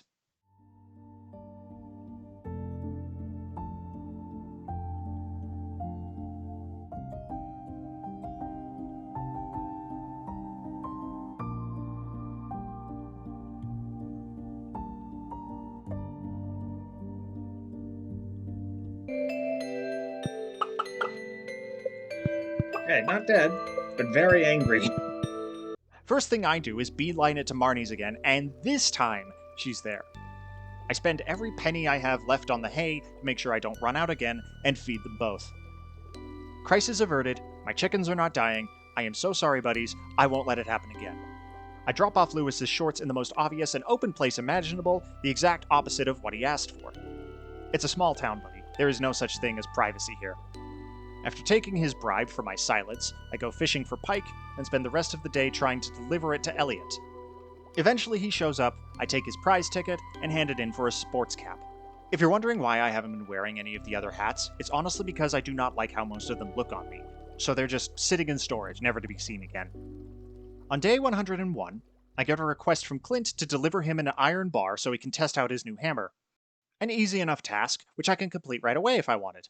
I walk into his shop, retrieve my upgraded pickaxe, and then proceed to leave without giving him the iron bar to go fishing for sardines instead. Why am I like this? Why are you like this? Why are we like this? 5 sardines and 1 amphibian fossil later, I complete Demetrius's request, put some trash in the recycling machines, which I've been doing this entire time, I swear, check in on the chickens, then call it an early night. The morning mail informs me of the next big event, the Feast of the Winter Star. It's a community gathering reflecting on the good fortunes of the year with a tradition of secret gift exchanges between random people. It's a secret Santa, except everyone is actually happy to partake in it. My secret friend this year is Sebastian, who I've barely interacted with, so I didn't know what to get. Fortunately for me, I just so happened to be on the phone with a friend during this recording. She was also playing Stardew and just so happened to be romancing Sebastian, so she told me that one of his favorite gifts is obsidian. Unfortunately for me, I have yet to find a single piece of obsidian anywhere. But wouldn't you know it, whatever gods of luck and fortune are out there decided to throw me a bone again. I thought I got obsidian. Oh hey, I got obsidian! As a friend of mine might say, all you have to do is bitch a little. I also discovered some barite and some powder melon seeds. I drop off everything except the obsidian, then hippity-hoppity, it's back to clicking for some fishing. He pressed for some perch, pined for some pike, treaded for some trout. Reckless he roiled by the river ranting with restless rage at the resilient red repudiator of relentless repertoire. I don't know where I'm going with this bit anymore. I just went back to Clint's right after, discovered some slate, handed it in, then went home to plant those powder melon seeds. I pet the chickens to remind them that I still love them and bring the day to an end. Day 103 is spent almost entirely on the farm. I start off by making some ancient seeds from ancient seeds. They're not in season for planting just yet, so I put them away. Next, I make a bunch of winter seeds, an oil maker, and a worm bin. The oil maker is pretty much worthless as it only processes truffles, which I am a long, long ways away from. The worm bin, however, is very helpful because it produces bait every single day. I place it by the pond, then as I go to check on the mushrooms, I discover I could have been dehydrating them in this little machine the entire time. I plant and water the seeds, go around chopping some trees and logs, then go to check if I can read what the chicken leg statue says. When that proves fruitless, it's back home and into bed I go. Day 104 isn't very eventful, so I'll keep this short. I collect my first bag of dried mushrooms, yuck, and drop off some solar essence at the community center, getting a small magnet ring for it. This is the last of the boiler room bundles completed, much to the joy of the Junimos. The rest of the day is spent fishing, as that's become my main source of money lately. More trash goes into the recycling machines, then it's down to bed.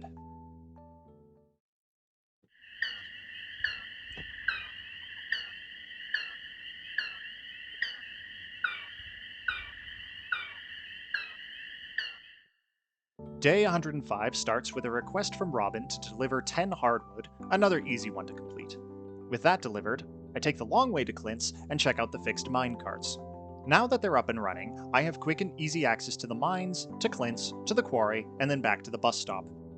After finding my way back home, I finally, after nearly a full year of hoarding them, remembered to use the warp totem to get back to the mountains quickly. After much debating, I decide it's time to get the silo built for my farm. Shout out to this comment on my last video. Have no fear, your pain is temporary here. More trees get chopped, more stones get broken, I learn the recipe for pumpkin pie, and I end the day reaching level 8 foraging. A short day, but a worthwhile one. While checking the TV, I get a highly useful living off the land tip. Ever see 3 little brown stems poking out of the ground? They're hard to spot sometimes, but if you dig on the spot, you'll always find something. Don't ask me how it works. Oh, is that what those are? Huh. I was wondering what those things were. I honestly thought they were just worms. First thing after watering, I gather my preserves jar creations listed here. My long-term goal with this is to make one of every single item. That way I have them all discovered, so I know what to work with in the future. When grabbing some pine tar, I spot some stems poking out of the ground right next to the tree. Chicken statue? Oh, I wish I'd known that earlier. That would have been very helpful. A rusty spur. Carrot seeds. Huh. While on the search for more stems, I realize I could finally break down this fallen stump. This path leads into the secret woods, which I honestly thought was a full-on forest dungeon. It's full of hardwood stumps, some slimes, a pond, and a shrine of some kind. I dig up a lost book, which gets added to the library's collection, then check out the statue of Old Master Cannoli. I destroy the stumps, and would later figure out that these regrow to provide a consistent source of hardwood. On the way to the community center, I dig up an ancient doll, not to be confused with the strange doll, though both look like they might kill me in my sleep and haunt my house afterwards. I drop off the carp, and claim the dressed spinner, then it's back home and straight into bed, getting my combat up to level 6. The next day, after feeding and petting the chickens, please don't get mad at me, I swear I love them, I want nothing bad to happen to any of them, I head into town, grab the cave patrol quest from Clint, reset my pots, bait them up, and then head into Gunther's. When I tried to read the new book, I think I kept clicking one that already existed before and just didn't find the right spot for the new one, so I ended up leaving it alone for now. I drop off the doll and the chicken statue, getting a chicken statue back in return. I also remembered to take the minecart back this time. My storage is getting heavily cluttered again, so I grab some artifacts and sell them to save up space. The chicken statue is placed by the coop, then I head into the mines for some slime slaying and grub crushing. I succeed in the former, and make good progress on the latter, but I refuse to let Morris the malefactor malcontent of malicious medical malignancies get the better of me again, so I head home before collapsing. And apparently while I was down there, I picked up a carp shirt. Carp shirt? No thanks. I'm good. Day 108 isn't anything spectacular. I get my reminder for the Feast of the Winter Star, which I'm all prepped and ready for. I discover some necoit, drop it off for a fancy crystal chair, and then spend the rest of the day killing bugs. I briefly try my hand at underground fishing, where I discover white algae. I make so much progress on the bug quest that I actually lost count, but eventually call it quits. I gather up my smelted bars, check out my new note, place the chair, and end the day reaching level 7 mining. However, that same evening, the wild hunt descended upon the land, striking fear and terror into the hearts of... What's that? Oh, it's not the wild hunt. It's just Santa Claus? Man, I got excited over nothing. The Winter Star Feast is upon us. I check over some of the notes for some reminders, then head into town.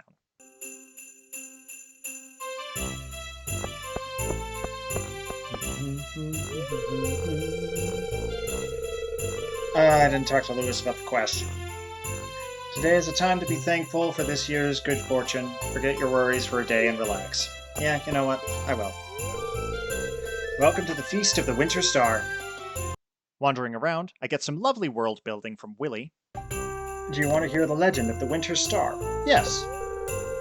In the night sky of winter, there is a bright star only visible from this valley. No one knows why this is, but in times of old, people would come from far and wide to see it. They believed that anyone who laid eyes on the Winter Star would be blessed with good fortune. Some even claim that the mysterious fruit known as Stardrop is connected to the Winter Star in some way. Cool. Check in with Linus. I join in, but I don't think I'm welcome. You're always welcome at my table, Linus. And give Sebastian his gift. Oh, so it's you. Ah, a frozen tear, thanks. Oh no, I wanted to talk to everyone else.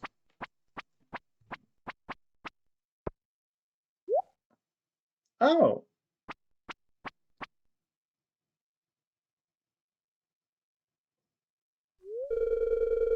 I'm your secret gift giver this year. Here, open it.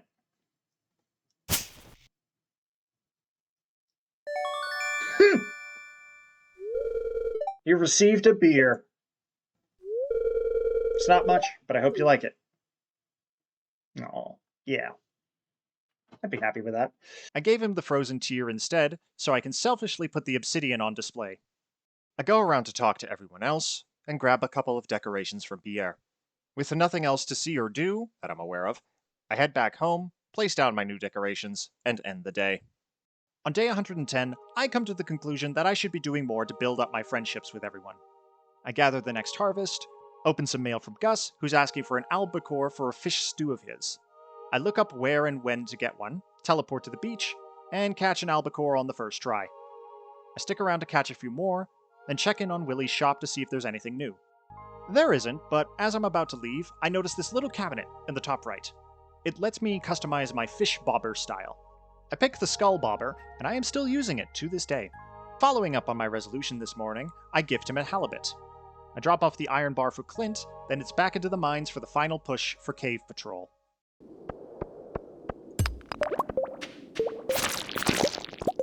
How many more do I actually have to do? Nope, not that many. 11. Come back. Perfect. But I need grubs, please. Yes! Die! Blood for the blood god!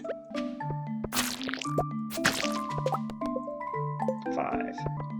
I have to kill so many slimes. Thankfully they're common, but still. So many.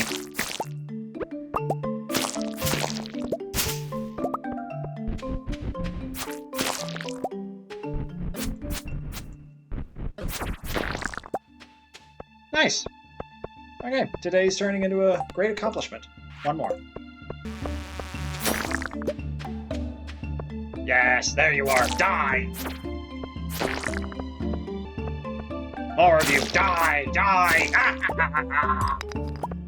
Okay, I can get out of here now. Okay, what you got for me, Gil? A hard hat. I would be a little happier with that if, you know, it fit my head better and actually gave me a stat boost. But it's fine, I'll live. I hand over Gus's albacore, and on the way out, I accidentally gave Emily the obsidian. For completing Cave Patrol, I get a prize ticket, which in return gets me a fish smoker. Later at the beach, I check my new secret notes. Mermaid Show 15423. Oh, I really wish I'd found that sooner. If you can read this, come to Secret Woods, please bring maple syrup. Last thing I do is place the smoker by the pond, then it's off to dream away the night. For the next morning, I'd rather just show you this part than tell you about it.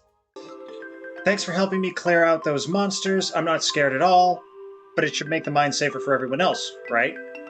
Take this blueprint. Hope it doesn't make me obsolete. Clint the blacksmith. New crafting recipe, a geode crusher. Ooh, I mean, I'm going to be honest, that's a lot more convenient, but I'll remember to go to you still. I thought it would be fun to send you a letter. I don't really know what to write, though. Here, I've enclosed a treat for you. Don't tell anyone, but I snagged this from the back room of Joe Jamart ages ago. Okay, see you soon. Shane. Hell yeah, butter! Butter? Brother. Jesus Christ, what is wrong with me? No matter where I go, or what I'm doing, I will always find a way to butcher the English language. I collect my grape wine, grab the maple syrup, test out the fish smoker, then make the geode crusher, earning the artisan achievement. As soon as I grab that first smoked red mullet, there is no going back for me, and from here on out, I will be trying to smoke every kind of fish I can get my hands on. Afterwards, I beeline it to the secret woods.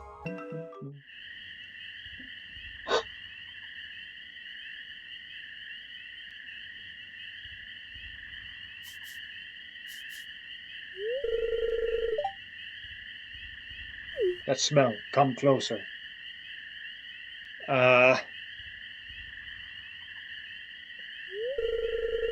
It's not every day I get to speak to a human. Looks like you've got a little forest magic in you. I don't know if I'm gonna stick with that accent. Now, about my note. Did you bring the good stuff? Am I doing a drug deal with a bear?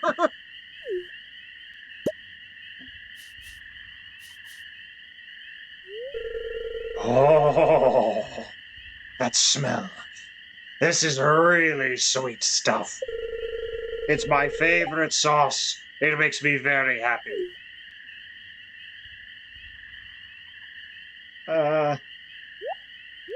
Yeah, I would too. You've made a friend today. Yeah, I'd still be nervous. I've got something special I want to show you. With a face like that, no!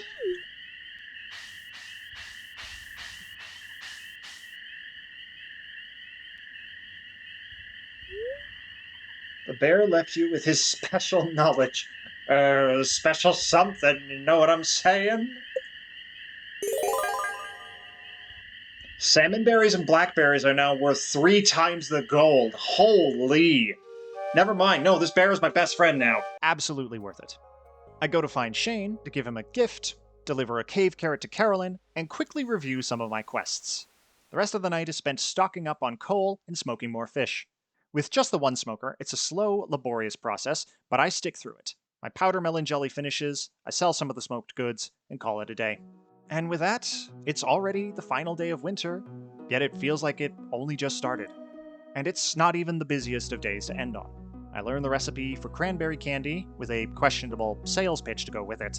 I sell a normal snail and a smoked snail to test if smoked items sell for more, put chanterelles into the dehydrator, and make a ton of regular bait. The watering can is handed in to get upgraded, which I should have done sooner, but you know what, too late now. I fish until about 3 p.m., go to Clint's to remind him that he'll never be obsolete, and it's back home to smoke one last fish for the winter. With nothing else to do, I curl up in my cozy bed. Winter passes, seasons change, and my first year of Stardew Valley is finally complete.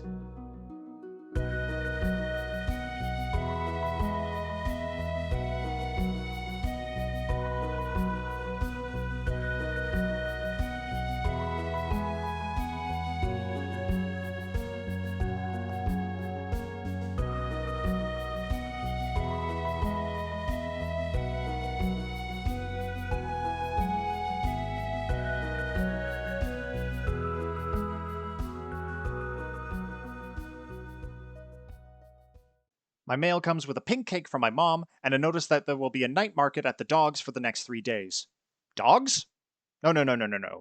Very, very, very incorrect.